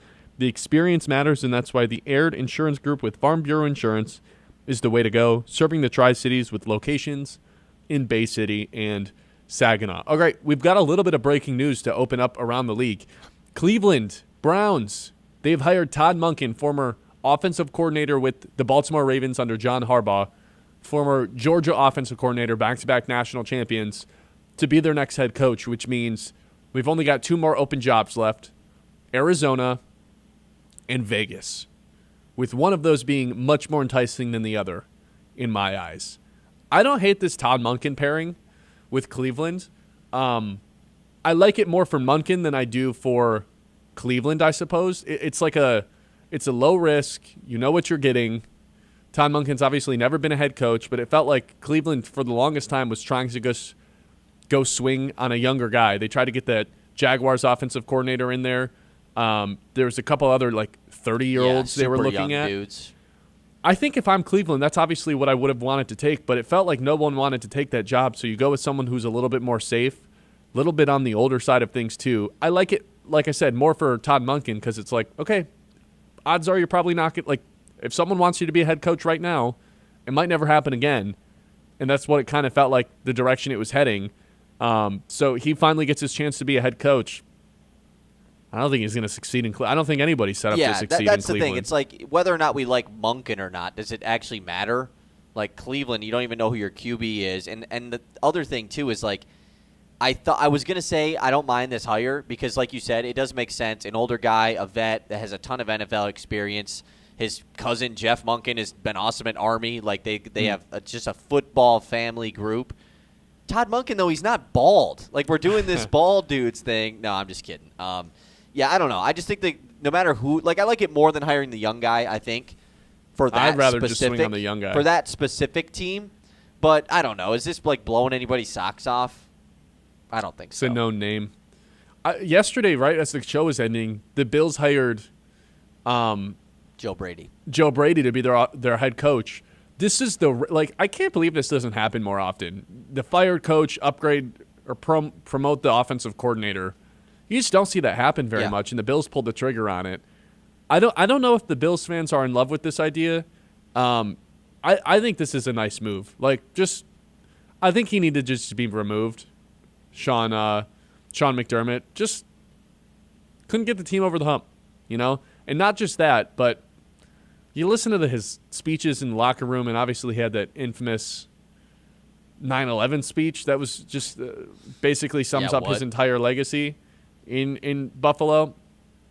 I don't know, just didn't really feel like he inspired anybody, and that's probably the biggest reason they consistently fell short. It seemed like Monken was going to join the Giants, by the way. Sorry to go off topic. With John Harbaugh, but I guess the Browns were just like, nah, so now the Giants' OC position is going to be up for grabs. But yeah, the top premier guys have been filled. I know. I like the Joe Brady thing, though, for Buffalo because, like you said, how many times do we see a team that has an awesome offensive coordinator leave to go coach some other team, and then within the next 2 years, the head coach of that same team gets fired, and then they're like, man, that would have been kind of sick to keep our offensive coordinator. I mean, you look at Ben Johnson. I'm not saying Dan Campbell's going to be gone, but, you know what I'm saying? Just another situation like that where an OC is just wow, this guy rocks as a head coach.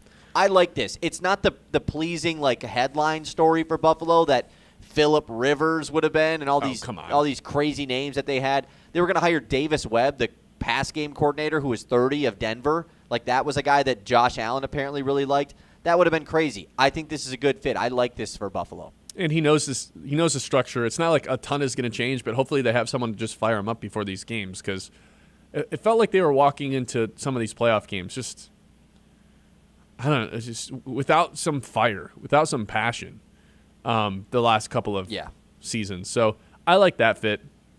I think the Raiders one has now become the most intriguing job between that and Arizona. Arizona's kept everything so close to the chest. Yeah. We don't know what's going on in Arizona really. with Vegas, if you like Mendoza, you've got a ton of money to spend. You've got Brock Bowers and Ashton Genty. The receiver room's kind of lacking some talent, but You have Max Crosby, who's one of the best defensive players in the game. I think this job's enticing. I think it is. It just depends on how much you like Mendoza. I think that's really what all it comes down to, because at least with the Arizona job, you have options. Like, you can talk yourself into retaining Kyler Murray. Do you or does the GM? I mean, I think, though, that you're going to be involved. Do they know what their plan is? You're going to be involved at least. I don't think they do know what their plan is currently, but it probably depends on who they bring in.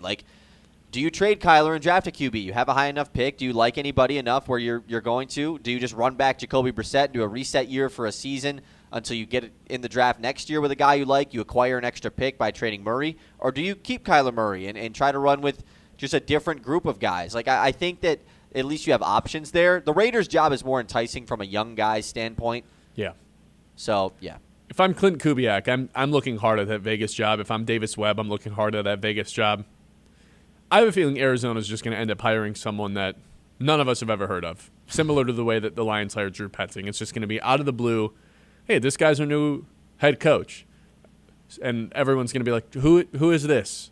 Some run defense coordinator at some random job. I mean, who are even the rumored candidates there that are is still none. Around? They have not announced That's why we a just single heard Todd candidate. Monken is the guy for Cleveland. It's no one saw that coming. But at least we knew the Grant Uldinsky, yeah. At least we knew that was linked to Cleveland. Arizona has their team has not announced a single person that's been brought in. So who knows what's going to happen there? 989-837-6125. That's our trip around the league presented by the Aaron Insurance Group with Farm Bureau. 11 o'clock hour on the way. Michigan State set for epic showdown on Friday night. Both were in action last night. I thought Michigan. Both teams had amounts of crazy comeback. I thought Michigan's win was obviously impressive because of the opponent, even though Nebraska was out 2 of their 3 best players. But Michigan State, what we learned about the Spartans last night, I thought was fascinating. I'll tell you what it is when we come back. 11 o'clock hour on the way here on the Ben Bosscher Show.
Sweatshirt is on. It's getting a little chilly up in here, so pulling out the bad boy sweatshirt. I wore this one time in the Phoenix airport, and I got a nice little Go Pistons. Nice. I liked it. I enjoyed it. Have I ever told you the story? This is real quick, and then we'll jump back into the Michigan State stuff. In my TV studio class in high school, we had made a short film, and we entered a contest, and they played everyone's, like, all the final people's, I don't know. They played them in the movie theater. It was really cool. So we got to watch our, 10-minute, 15-minute movie in the movie theater. And we ended up winning best cinematography because some person in our group really good with the camera. I got up there. I accepted the trophy. The person asked me if I had any words to say. Most people went up there and gave good speeches about how passionate they were about movies. I took that microphone. I looked at the entire movie theater and I said, "Go Pistons." And then I gave the microphone back and went back to my seat. I don't think my teacher was very happy. Yeah, but you were giving your true intentions, I was just being myself. Big Pistons fan. I probably, in hindsight, should have just given the microphone to somebody else in my group. And I think somebody did take it after and had a real thank you thing. But I just wanted to let everyone know that the Pistons were awesome. And that would have been a time when they weren't awesome, probably, right? Oh, no, not at all. That was I don't even know if Blake Griffin was on the team by then. So, yeah. All right. Michigan State last night. Both mounting these epic comebacks at the same time. Euphoric Tuesday night. I can't ask for a better Tuesday night than that. You got the dual TVs. You got both teams trailing. I really wanted to live bet both of them. I regret not doing that, obviously. Ooh. They both come back in really big ways. And now this matchup for Saturday has become about as high stakes as you can possibly imagine. It's not quite a whoever loses this game is not eligible to win the Big Ten. We're not quite there yet. But with how loaded the top of the standings are, whoever wins this game, I think, is kind of in prime position to win the Big Ten. Obviously, whoever wins this game is going to control their own destiny, and there's a whole nother month to play, but major momentum swinging towards whoever wins this game. But as for the game, I want to hold off on previewing that game anymore until we get closer to the game. But as for yesterday, Michigan just in a dogfight of a game, trailing for 91% of it. Nebraska just brings this physicality that I don't think Michigan had seen at any point this year. Elliott Cadeau, every 5 minutes, ended up on the ground. Ton of turnovers for him, but also just was drawing a ton of fouls because he was getting body checked, getting hit in the face a ton. I think it was awesome that Michigan was able to overcome that because I think it's going to get him ready to go against the Spartans, who obviously are one of the more physical teams in the Big Ten, in college basketball in general. Really impressive that they were able to claw their way back, finally take the lead. They hadn't led since 3-2, and they took the lead with under 3 minutes to go. And once they took that lead, they never looked back. Shout out to the Chrysler Center, too. For the first time all year, I felt like that place was bumping. All it took was a 5th overall team in the country to undefeated team. Yeah, to make their way in. And even without 2 of their 3 best players, I think that's still a really solid win considering how much you trailed in that game and how much you didn't let Nebraska close the door. Because, man, Nebraska was hitting some ridiculous shots in the first half. Just felt like they couldn't miss from the outside.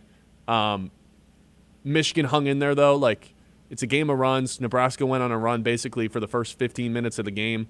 And Michigan did their very best to match most of the threes that were being made. And by the time the second half rolled around, Michigan's defense came to play, only allowed 22 points in the second half. That's the number 2 defense in the country right there. Yeah. Yeah, I would argue that last night was just a huge shift for how the rest of the Big Ten season is going to go. In one hand, you have Purdue, who's definitely not out of it, but they can't lose again. Luckily, they play all of Nebraska, Michigan, and Michigan State, and so that's a good and bad thing. It's good from hey, if we beat all 3 of these teams, then maybe we have a chance. Yeah, maybe you shouldn't have lost to UCLA, though. The bad thing is you have to play all 3 of those teams, so that doesn't help your case, especially when you haven't been winning a ton of games. And then on the flip, as much as I was impressed by Nebraska without their 2 and 3 scores going on the road to, you said, a Chrysler Center that was rocking. I knew a good amount of people that were at the game, and they said it was just an unreal atmosphere there where it's usually just pretty good. Snow Breslin. Correct.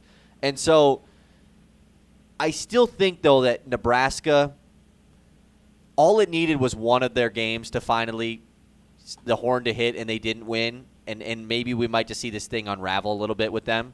Not to be a bad team or anything, but would it shock you if they lost 2 of their next 4 or something? It just feels like this happens with those teams that go on these unreal runs. It feels euphoric. It's a voodoo magic type of how are we still winning 24 games in a row for Nebraska. I don't know. I could just see it potentially resulting because they have a huge game this Saturday, I believe. Let me double check. I think it's I feel the Illinois. opposite. Yeah, they play Illinois on Saturday. And then they go Rutgers and then Is that Purdue. not Sunday? What? Yes, it is Sunday. Sorry.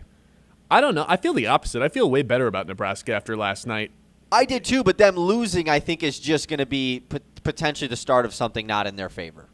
I mean, we don't think they're going to finish with more than 4 losses in the Big Ten, do we? No, but I don't think the winner's going to finish with less than 3 losses. I agree. Or more than 3 losses. No, they've got their tough stretch coming up. Michigan obviously has some more. Michigan still has to play Illinois. Michigan still has to play Purdue. Michigan State twice. There's still a lot of great games to be played in the Big Ten. Somehow it felt like we went the whole first half of the Big Ten play without most of the primetime matchups. It feels like we're just now diving into those. Yeah. And State has all those. State has all those same games. They got to play Michigan twice. They got to play Purdue. They got to play Illinois. They don't play Purdue twice this year. No Purdue twice this year. But their lone Purdue game is at Mackey, which is pretty tough. So I think Michigan's is at Mackey as well, actually. So. And Michigan, you can't keep forgetting this. Just for some reason, they play Duke in the middle of the year as well. Right, which of course will not affect their standings, but in the Big Ten. But nonetheless. But I think they play Purdue and Duke in the same week. Yeah, they do. It's just like this. They go Tuesday, Saturday at Purdue, and then Duke at a neutral site. So neither of those games home. Yeah, just pretty tough. I mean, the schedule, listen to the final 6 games of the season for Michigan. At Purdue, Duke neutral site, then you got Minnesota at home. Okay, you'll take care of business. At Illinois, at Iowa, which is absolutely not going to be an easy game. They have one of the best guards in the country, and it's at their place. And then they play Michigan State. Those are their final 6 games of the year.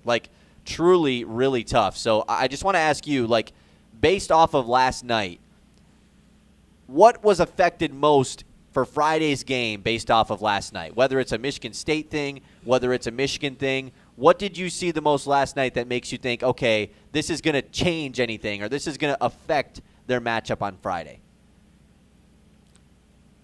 I think Michigan State now has a case that they have the best player in the game.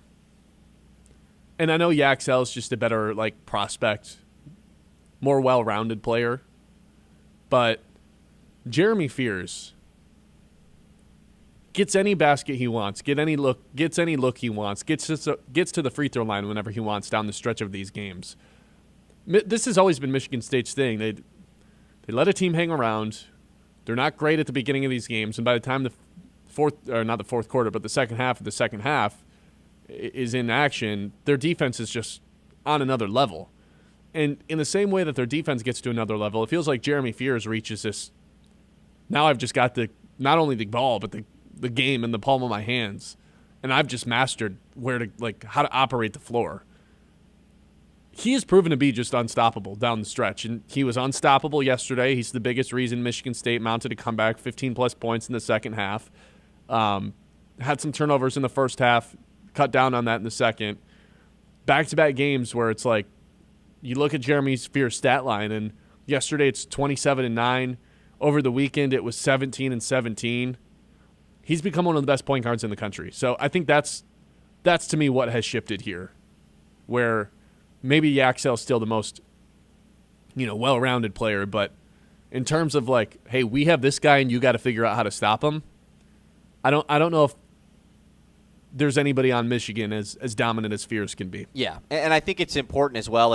It's not a diss at Yax. No, because I don't think that's how Michigan wants to operate their offense. Just going to say that. They don't need a superstar. They don't need it. And I don't think Michigan State needs it either, but it's just I think they do. I think they 100% need it. They need it from this spot. They need it from the guard. That has been just what Michigan State has missed post Cassius Winston. Mm-hmm. Jace Richardson was great a year ago, but it was too much pressure on his plate. And he was also a score first guy. He was. Which Fears can score whenever he wants and gets to the line, but he's just as good as a passer. You ask any college basketball junkie, anybody who watches college basketball on a nightly basis around the country, what is the number one thing you need to win in March? It's great guard play. Yep. It's what everyone says. You can have these great bigs, of course, they're awesome. You need to have great guard play. That's what wins you games. That's what closes out games. That's when you're down 7 on the road at Rutgers, a team that should never be winning in the game, you go to come back and win. Like, that's what it is all about. And so, because it guarantees you get good looks. Exactly. It's just what it does. You need 2 points? Okay, Jeremy Fears, go figure it out for us, man. Whether it's an easy drive to the cup or you're going to get fouled or whatever, you're kicking to somebody else. Like, you need to go find a 3 to tie up the game. Okay, let's run this awesome play down the court where he's not even the guy taking it. They a perfect pass to Divine who knocks down the shot. Like, it's just stuff like that. Some of the stuff under the baseline where he's seeing these guys not only across the court but, like, back at the top of the key, swinging it out. Like, some of the best passes you'll see in college basketball. And then he's so good at passing that he's got the Steve Nash thing going for him, or the Jason Kidd thing, where he's such a good passer that when he fakes the pass, everyone bites on it, and then sometimes he just gets a wide open layup. That happened down the stretch last night too. Yeah, that's a rare territory to get in as a point guard. And when you're talking about, like, that's what wins you games in March, well, games in March are these huge high-stakes games. Talk about a huge high-stake game. That's what we have coming up on Friday. Like, this is going to be a March Madness type game. We all know that. Like, the atmosphere, it's going to be one of the better regular season games we've seen in a long time, just from a stakes standpoint. And again, Michigan's offense is built to not have to run through one guy specifically, but down the stretch of a game, like, what is Michigan's plan? I think yesterday it was Cadeau, which I don't know if Michigan fans are in love with that. You obviously want to get Mara the touchdown low, but that can get chaotic with how many guys come down and help, and then you're relying on your 7-foot center to make it the right pass, which he does a lot of the times. I love Yaxel. I think he's like a fantastic player. I don't know if he's to give him the ball and get out of the way type of guy down the stretch of these games or run a set specifically for him. He just kind of gets his points naturally. Yeah, and that's not really the type of player he is anyways. Mm-hmm. Like, it's not like he's incapable of doing it. He just doesn't do it. It's not him. Which I think is ultimately a good thing for Michigan. But, again, when you get into these situations where it's like you are clawing for every basket, I kind of just trust the Michigan State offense more than I do the Michigan offense right now. Now, throughout 40 minutes, the Michigan offense is just – it's just better. Like, factually, just a better offense. If it's close, last 4 minutes of the game, is it crazy to say I think I'd lean Michigan State right now? Who are you going to? I mean, that's what RP in our YouTube chat says. He says when the game gets tough, who is the person that is clutch that's coming up? And obviously, like, I think it's fierce. The fact that you have options for Michigan is nice, but when you're in a game where maybe things aren't going great, like offensively, where like no one's really getting it going late, do you have that guy that's going to step up, the go-to guy? We know that this guy's going to bring it. I don't think Michigan does necessarily. And a guy that, like, everyone else on the team feels comfortable with. Like, with Michigan State, everyone wants Fears to have the ball. Like, they trust him. They know that he's going to get a good look off. They've seen him do it. With Michigan, like, I don't know who they, not only Dusty May, but the rest of the team wants to have the ball. I don't know if it's like I don't want the ball. Everyone wants the ball. I don't know what it looks like. And I will say, totally benefits Michigan, by the way, to have that late, like, close game last night. Totally. I think you would have rather had what happened. I know that it was, tight, butt clenching, like you're scared if you're a Michigan fan because they might lose.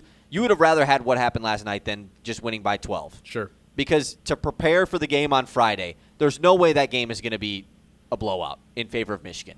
Like, there's just no chance on either side. And so it's going to come down to the late game. That was good for Michigan to get that against a really good team headed in that game Friday. 989-837-6125. The 11 o'clock hour here on the Ben Bosscher Show is brought to you by Yeiter Insurance. Life happens just so fast. And at Yeiter Insurance Group, they're here to make sure you're covered every step of the way. Locally owned and trusted in Midland for decades, they treat you like family, not just another policy number. From home and auto to business and life insurance, Yeiter has the right coverage for every stage of life.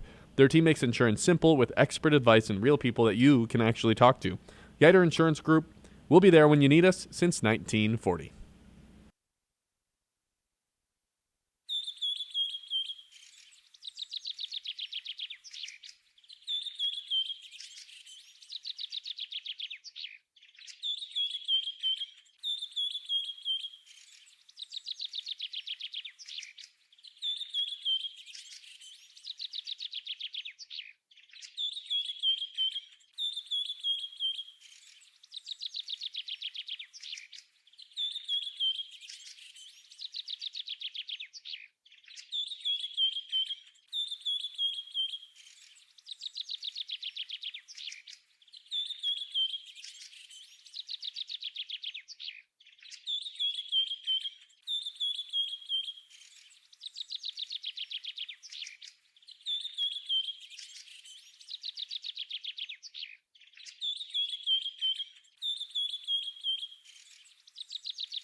Jahmyr Gibbs, this contract, I think it's the most difficult contract for Brad Holmes to negotiate yet.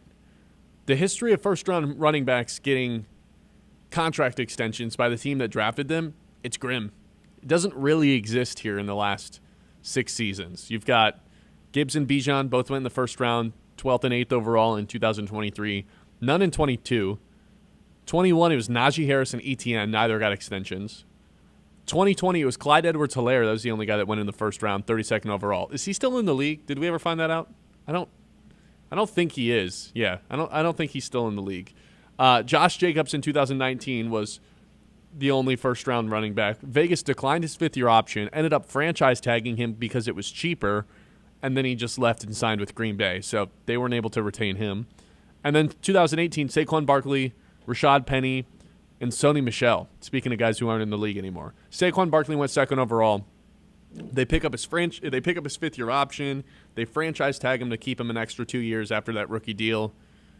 And then he walks. Then they aren't able to extend him. They goes to a division rival, wins the Super Bowl, gets 2 different contracts with the Eagles. Right now he's the highest-paid running back in the NFL. That's the last, remarkable first-round guy, and the Giants completely fumbled the bag. So did the Raiders with Josh Jacobs. So there's not really any historical, here's how this team executed the running back contract. There's nothing to look at that and say, this is how we're going to do it. I thought the Goff contract was super good. At the time, it was, that's a lot of money, but now he's the 8th highest paid, 9th highest paid quarterback in the NFL. So that ended up being a good contract. The Kirby Joseph contract is just genius in how they've kicked all the money down the road. The Sewell, the Amon-Ra, they alternate when they're expensive and when they're not. There's nothing really to compare the Gibbs contract to, which definitely makes me scared. If I'm Brad Holmes, I just want Atlanta to get their deal done with Bijan, because usually you want to beat the other team to the punch. I'm just letting Atlanta do it and then learning from their mistakes. But there's also a good chance that both the Lions and the Falcons just end up in a stalemate, a staring contest, to where neither team really knows what to do in this situation because there's not really any historical precedent as to how to do this. Yeah, it's a new era of running back in the NFL, and it seems like something that is just continuously changing, whereas all these other things in the NFL, with other position groups, have been the same for so long. The quarterbacks are paid the highest and this and that, and you always pay your quarterback, and even if he's not that good, you still just pay him anyways. You don't let him hit free agency. Running backs are way different, and so, I don't know. It's uncharted territory. The James Cook contract is clearly something that is something to look at for this. But do the Lions want to give out a 4-year extension? Probably not. And does Gibbs want to take anything less than that? I was in the camp of don't trade Montgomery. Why would you trade Montgomery if he can help you win the team? If you're going to pay Gibbs, he's just got to. If he's going to get this kind of money and he's getting James Cook, Saquon, CMC type of money, he's got to get the workload that those guys have too. You're not paying him to have 60% of the reps. Yeah. You kind of just have to give him the ball. We do have a little bit of breaking news. I think Giannis Antetokounmpo has finally just asked for a trade from the Milwaukee Bucks. Yeah, from Shams Charania. I thought you were going to tell me that he was traded. I was like, are you serious? No, so a little bit of break. If that was, I would have gone a little crazier. It's worded weirdly, and these Giannis tweets are always worded really weird. But Shams, 2-time MVP Giannis Antetokounmpo is ready for a new home at the February 5th NBA trade deadline or in the offseason as several rival teams make aggressive offers to the Bucks, and the franchise is finally listening. So it sounds like they're ready to trade him. It sounds like the Bucks are ready, or Giannis is ready to be traded. That's the nicest trade request I've ever heard in my life. Right. That's the complete opposite of the Kuminga one, where it was he demanded a trade. This one's different because it's hey, I'm not requesting a trade, but he's ready to get out of there. I'm ready if you guys are willing to trade me. And then you're going to do that, right? Adam Schefter, of course, has to get involved by just quoting the tweet with a basketball emoji because, it's good because he's got to get his name in this somehow. So, yeah, not really a full-on blown Giannis has asked for a trade, but essentially he has. Ron Hollins, Jaden Ivey, Tobias Harris, 2 first-round picks for Giannis Antetokounmpo. Who's stopping the Pistons? Look, if Beef's I've always been in the camp of no, just I get it's Giannis, I get it, trust me. But if Beef, Stu, Asar, and Duran are all not in it, is that even enough? Does Probably someone have not. a better offer than 2 firsts which Milwaukee doesn't have any of their first, so if Atlanta wants to give them their picks back, it's probably just going to go to Atlanta. It would Ron Holland. The Spurs have the better offer. For sure. Unless the Pistons do want to dangle Asar Thompson or Isaiah Stewart. Which I don't want to dangle Isaiah Stewart. He's super important and on an awesome contract. I don't know if the Spurs want to do that. Like, why would the Spurs mess with anything? They're the second-place team and the youngest team in the league. I don't know, because they have 3 guards probably. Like, I suppose, but why? Like, similar to the way that we're talking about Ron Holland and just letting his. I always said I'm not gonna trade Ron Holland unless it's for a superstar, because a year from now his trade value is just going to be higher than it is right now. So hold on to Ron Holland. Giannis is the superstar. If I'm the Spurs with Dylan Harper and Stephon Castle, like, kind of same situation. Why would you trade those guys right now when a year from now you could trade them for something much better? When you also haven't really seen what those guys' ceilings can look like. Because I love Stephon Castle. I love Dylan Harper too. Those guys with Wemby, it's like, God, I don't even know what. Like, they could win a title this year, and I wouldn't be surprised. Like, most likely team to go get Giannis, I don't know. I don't think Detroit's too far down the list. I agree. I just don't know if they want to do it, right? That seems silly.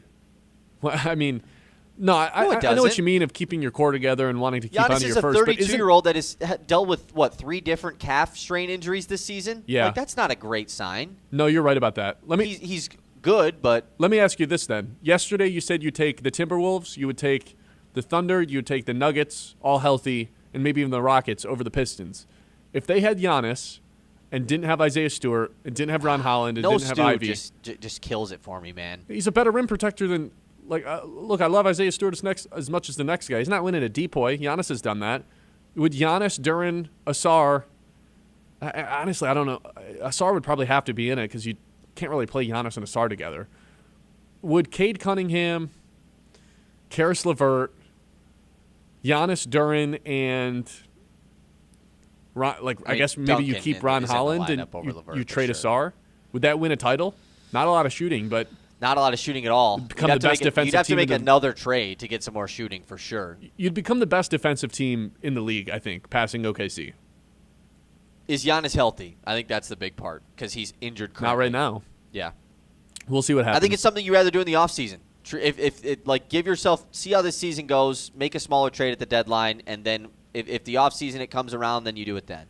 You're saying for the Pistons or for Giannis? For the Pistons. Like, because I don't think anyone's trading for Giannis at the deadline. I think this is all a smoke. I think it's happening in the offseason. No, now that we've gotten this tweet, there's no way he's not getting traded. Like, if this is the messaging that's being sent out that he's ready to get moved on from and the Bucks are ready to do it as well, someone's going to get aggressive and talk themselves into it. This is the NBA. We have the dumbest owners of any sport. We have the most aggressive GMs. They will do irrational things to get this guy in I think there's no chance he's not on a new team by the end of the trade deadline, which is in a week from Thursday, a week from tomorrow. So we'll see what ends up happening. 989-837-6125. This is the Ben Bosscher Show, live here on 100.9 The Mid. Already told you the 11 o'clock hour is brought to you by our friends over at Yiter Insurance. Today is typically Big Win Wednesday, but however, since we're out of studio and not on the radio today, we are going to put a pause on that. And then February 11th, when we are 100% back in the studio, it's going to be our biggest Big Win Wednesday ever, thanks to our friends over at Garber Chevrolet. I'm telling you, not this past summer, but the summer before when I had moved to Midland, I was just a kid. I didn't know what I was doing. I needed a new car really bad. My 2001 Buick Century, God bless it, was falling apart. I went to Garber Chevrolet. They hooked me right up. They made it super easy, no stress, talked me through it. I wasn't confused, didn't feel like I was being taken advantage of. They truly just wanted to help. So if you are in the need for a used car or a brand new one, Garber Chevrolet in Midland, it's the perfect place to buy your new car. All right, when we come back, we'll hit the news, and then after that, we'll do our 2 traditions to close out every show. This is the Ben Bosscher Show, not live on the Mitt, but live on YouTube and Facebook.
All right, welcome back into the show.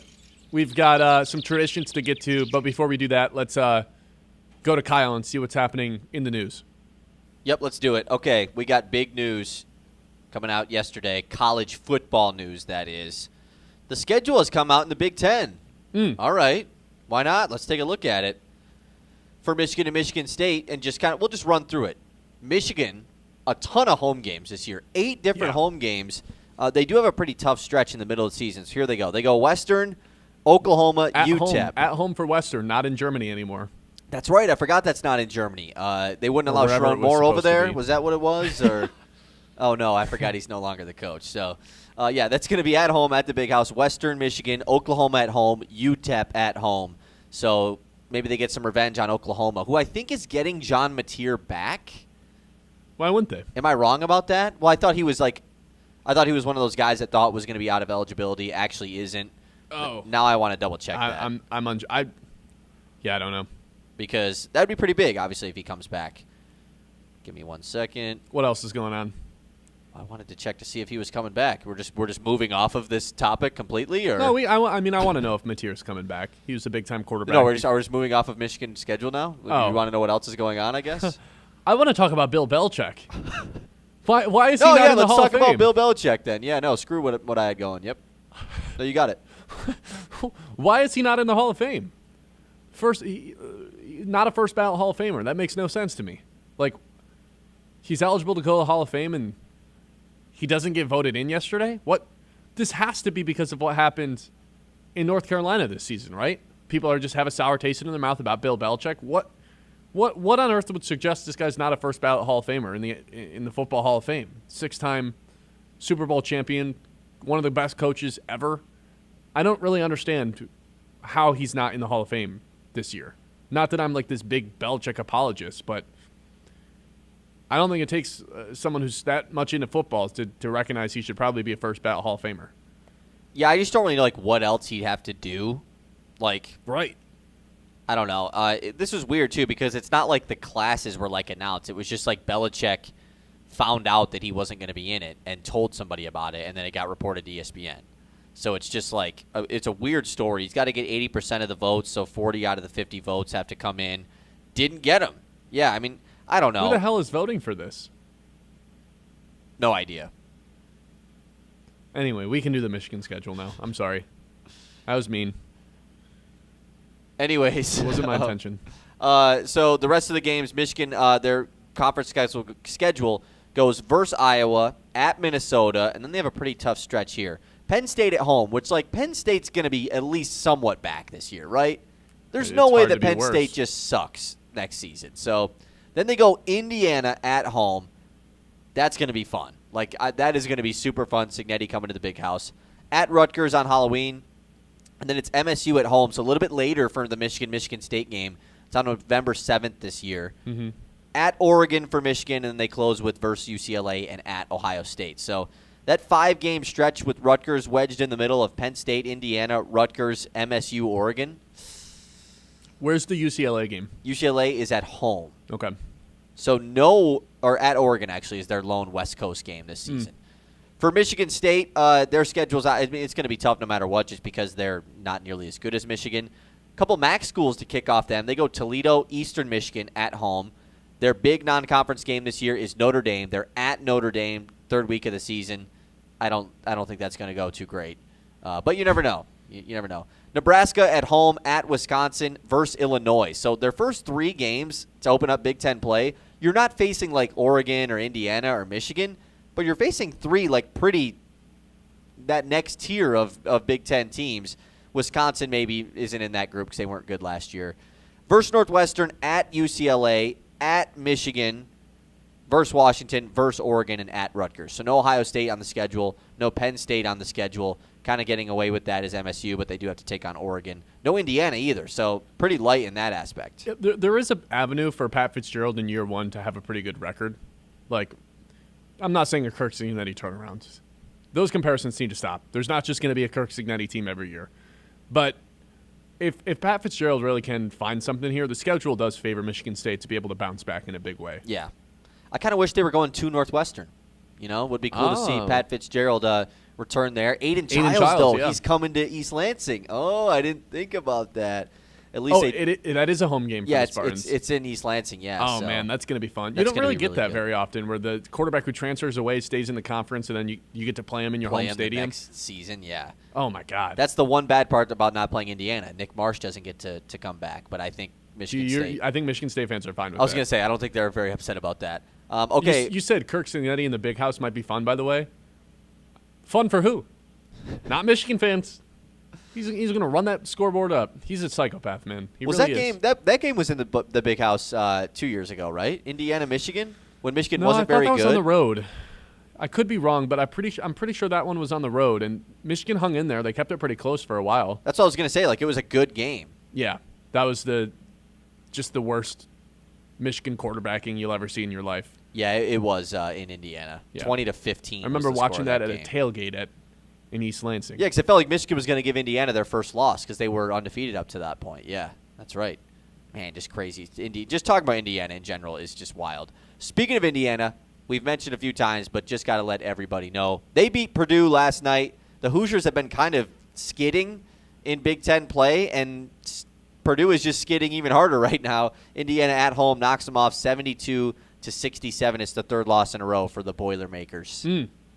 Not good. Not good losses either. It's not like they were all to good teams. Yeah. The Illinois loss is excusable, but The even that UCLA one was losses. at home. I mean, the Indiana one you can give a little bit of lax to just because On the road. it's one of the biggest rivalries too in the country. Purdue Indiana. It's at a crazy hostile environment, sure, but the UCLA loss is That's terrible. That one is really bad. You shouldn't lose the home game to Illinois either, to be honest. No, absolutely not. Especially you allowed a freshman to score 40-plus on you. Talking NFL news, new head coach of the Pittsburgh Steelers, Mike McCarthy, he wants Aaron Rodgers to come back. Shocker. Do the Steelers? Do the Steelers fans? The Steelers He was fans, fine there's no this way. year. But there's no way they want it. Like, they want to get something new, right? Yeah, I would imagine. But what's the alternative here? Kyler Murray? He doesn't really fit the I guess there Pittsburgh isn't really style. there really isn't like a draft a QB guy. You're talking about Ty Simpson if you're drafting a quarterback. Right. It's new coach, same regime. Is there a Bo Nix of this class that just kind of jumps up into the first round because of just necessity for a team to take a QB and then he ends up being Trinidad? good? Like seriously, is it still, just Trinidad? Is he still fighting that lawsuit to come back another season? Like I don't even know. Maybe it is just Trinidad Chambliss then. He's just really small He is really small. for an NFL prospect. Like he's like Kyler small. He's extremely small. Yeah. I don't know. I think that might be a little bit tougher. Okay, last thing we'll do this in the news. I was going to bring up the Australian Open and the tennis side of things, but we'll do that once we're in the championship round. Dodger star Yoshinobu Yamamoto will pitch for the Japanese World Baseball Classic team. It was kind of rumored that he was not going to be in it this year because of his heavy workload, of course, in the playoffs for the Dodgers. And a lot of those guys who are on this loaded 2023 Japanese team, that rotation that included Yamamoto, Otani, Shota Imanga, who was on the Cubs, Yu Darvish, and Roki Sasaki. That was their 5-person rotation, all like really good in the major leagues. Yeah. A lot of those guys aren't on the Japanese team this year. No Yu Darvish, no Sasaki, no Imanga. So Yamamoto was rumored maybe to not be on it, but he is, and Otani's of course on it as well. Yamamoto's like, hey, do you need me? You need me to go 3 games in a row? Need me to just pitch every inning for the Baseball World Classic? I got you. No big deal. We need a rematch, man. The Dodgers are like, please no. The Dodgers know if they let this guy loose and let him go play in Japan, and once the communications cut off for the World Baseball Classic, where is that? Florida? Or is it in a different location? I honestly have no idea. It was in Florida last time. Yeah. If communications cut, I'm sure the Dodgers are terrified. They're like, oh my God, if Japan is using this guy the way that we did in the World Series, right before the season's about to start, we might have to shut this guy down for a little bit. He's a psychopath. He's got a robot arm. The 4 cities that it will be taking place in is Miami, Houston, Tokyo, and San Juan, Puerto Rico.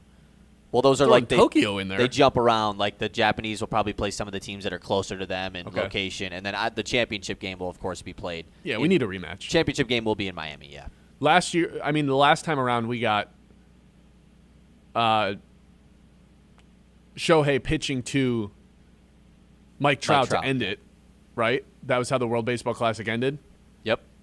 What's it going to be this time? Otani Judge. Ohtani Judge, or is it going to be Ohtani at the plate and Skubal trying to mow him down? Oh, that'd be so cool. The U.S. team is way better this time around too, but like Paul Skeens, Skubal. That was peak sports. Like, obviously, just from not being a fan of a team, just being a sports watcher, that is one of the moments that I will remember for forever. Long. When Ohtani came in as the closer, man, and struck out Mike Trout. I remember exactly where I was. Oh my God, that was one of the craziest things you could witness as a sports fan. So cool. I like when we can all rally behind one team. Like everyone in unison is like, yeah. See, but we could, but then also like Japan won, and I was like, that was kind of sick. You know, like I wasn't even mad. I was like, that was kind of awesome. It also put some more fuel to the fire in this World Baseball Classic. Kind of like when Germany won the FIBA World Cup, and then it added some flames to the fire for the Olympics the next season or the next off season. Yeah, this is similar in that way. So excited for that. We're gonna go Winter Olympics. We're gonna find out who the best hockey team is in the world. Best United States team we've ever had. Right into the World Baseball Classic to find out who the best baseball country is in the world. This is maybe an underrated couple months coming up. Usually after the Super Bowl, there's like a depressive period, but we actually might have, between March Madness and the Olympics with hockey and the World Baseball Classic, which is in March, the same time as March Madness, we might be entering like one of the better stretches we've had in a couple years for sports. As long as it's better than last year's summer, man. Last year's summer? Yeah. Oh, because there was no Olympics. It was just no anything, man. It was the worst summer ever. All right. We'll do our two traditions to close out every show when we come back. This is the Ben Bosscher Show live on YouTube. You know what I haven't said today? Hit that subscribe button if you're watching on YouTube and you haven't done that yet. We're live every day at 9 o'clock, trying to bring you some Michigan sports content that you'll like. Trying not to be the most hot takey people on the planet. Not trying to anger anybody, but sometimes we deliver some good stuff. I think all the time we're delivering good stuff, but hopefully this is your new favorite Michigan sports talk show. All right, two traditions when we come back. It's the Ben Bosscher Show live on YouTube and Facebook.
All right, here on the Ben Bosscher Show, we have two traditions to close out every single show. The first of those is our lock of the day. Unfortunately, yesterday, the lock of the day did not hit.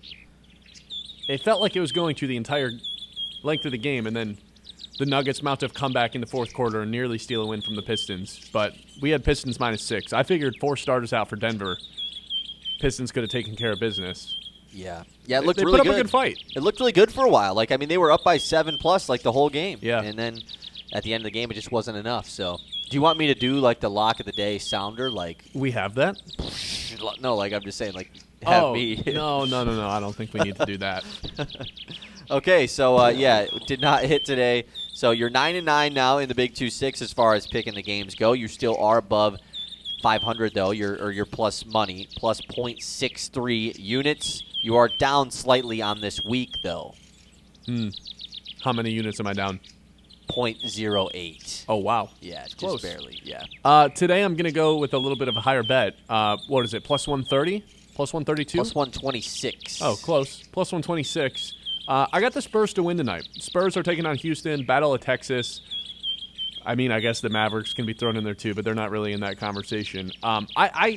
I think the world of the Spurs team. I really like the guards play from them. I don't think the Rockets will have really an answer for Wembanyama. They'll try their best, but I just think this Spurs team is basically the best team in the Western Conference, the way that they've been playing. So anytime I see that they're underdogs, I'm just going to go ahead and take them. This is like a blink test thing. It's like, wait, why are the Spurs underdogs against anybody ever? So I'll go take the Spurs, not even +3, but just their money line. This might just be a new, hey, Spurs are underdogs? Okay. Sounds good to me. That feels like it's what you've been doing with the Lakers, too. And it's worked out. Yeah, it has. But now if you start doing it with too many teams, it kind of gets a little bit sketchy, you know? For the true League Pass warriors out there, Rockets-Spurs. Incredible matchup tonight. I mean, crap, it's just for the basketball fans. It's on ESPN. You don't even need League that's Pass. right. Plus, like, what else is on tonight? Not a lot. Right. So, what do you think? Taylor fade? I'm going to – what has the Spurs done the last couple games? That's what I'm interested in. That's the one part about him that I'm like, I don't really know. Let me double-check this. I don't are you asking me? Yeah. I figured if you're picking them, like, you would actually go. No, this was a blink test one. I saw you asked me what the lock of the day was. I pulled up the They just spreads. lost to the Pelicans? All the more reason they're not going to lose again. Why are they dogs to anybody ever? Our birds are still chirping here. I got to fix that. Dang birds. Hey, we made it almost 3 hours without screwing up. All right, I'll fade. Okay. All right, our next tradition, we're going to guess what Colin opens with, which almost defeats the purpose of this since we're not on the radio today, but we'll still do it just because it's fun. What does he open with today? I don't think you got a point again yesterday, didn't you? I got 2 in a row. point again yesterday, yes. 43-36 is the score. 2 in a row for me. Finally, I've cut it down to about 7. It was, Joe Brady, Bills lead yesterday. I think that was the case. So today is my turn to go first as well because you had the chance to go first. So it's episode 164 today. I mean, you would think this Bill Belichick stuff has a little bit going for it. He's not really going to talk about college basketball unless it was Duke. But Giannis. Oh, it's Giannis, though, right? Right, this stuff just came out about a half hour ago. God, it's either Belichick or Giannis. It's just wasn't enough time. He's not going to leave with Todd Monken. That's for sure. I think I'm going to go with the Giannis stuff. I think without it's a good day to kind of go grand scheme NBA Giannis trade talk because he hasn't done like a trade talk in the NBA in a while. So I'm going to rock with that. Bastard. That's what I wanted. Yeah, I guess I'll go with the Bill Belichick stuff then, hoping that was his lead, and then he'll get to the Giannis stuff at some point. But, yeah, I think you're probably right. Giannis, top 5 player in the NBA, requests a trade. It's probably going to be him. And it's been something that has been going on for quite some time now, too. Like, And can I just – there's no way Giannis would ever hear this, but can I just request a trade, Giannis? This doesn't have to be this whole song and dance of I'm ready to move on. Just say it with your chest. You want out of Milwaukee. There's no point in dancing around this anymore. They're appreciative of you. You won the ring there. You won your 2 MVPs and a depoy. I don't like the way this thing has been navigated, where it's like cryptic messaging. No, I really want to be here. We're locked in. It's been like this for 3 months. Just say it with your chest. You want out. It's fine. No one's going to be mad at you. Not the fans, not the team. They failed you in a lot of different ways. Whatever, man. Just say it with your chest. All right. That's all I got, man. That's the Ben Bosscher Show on YouTube, on Facebook. We'll be back tomorrow, 9 o'clock, as our studio's being rebuilt. That's why we're here. So appreciate everybody for listening today. Like and subscribe on YouTube, Facebook, Instagram, TikTok. Just search the Ben Bosscher Show wherever you get your podcasts. See you guys later.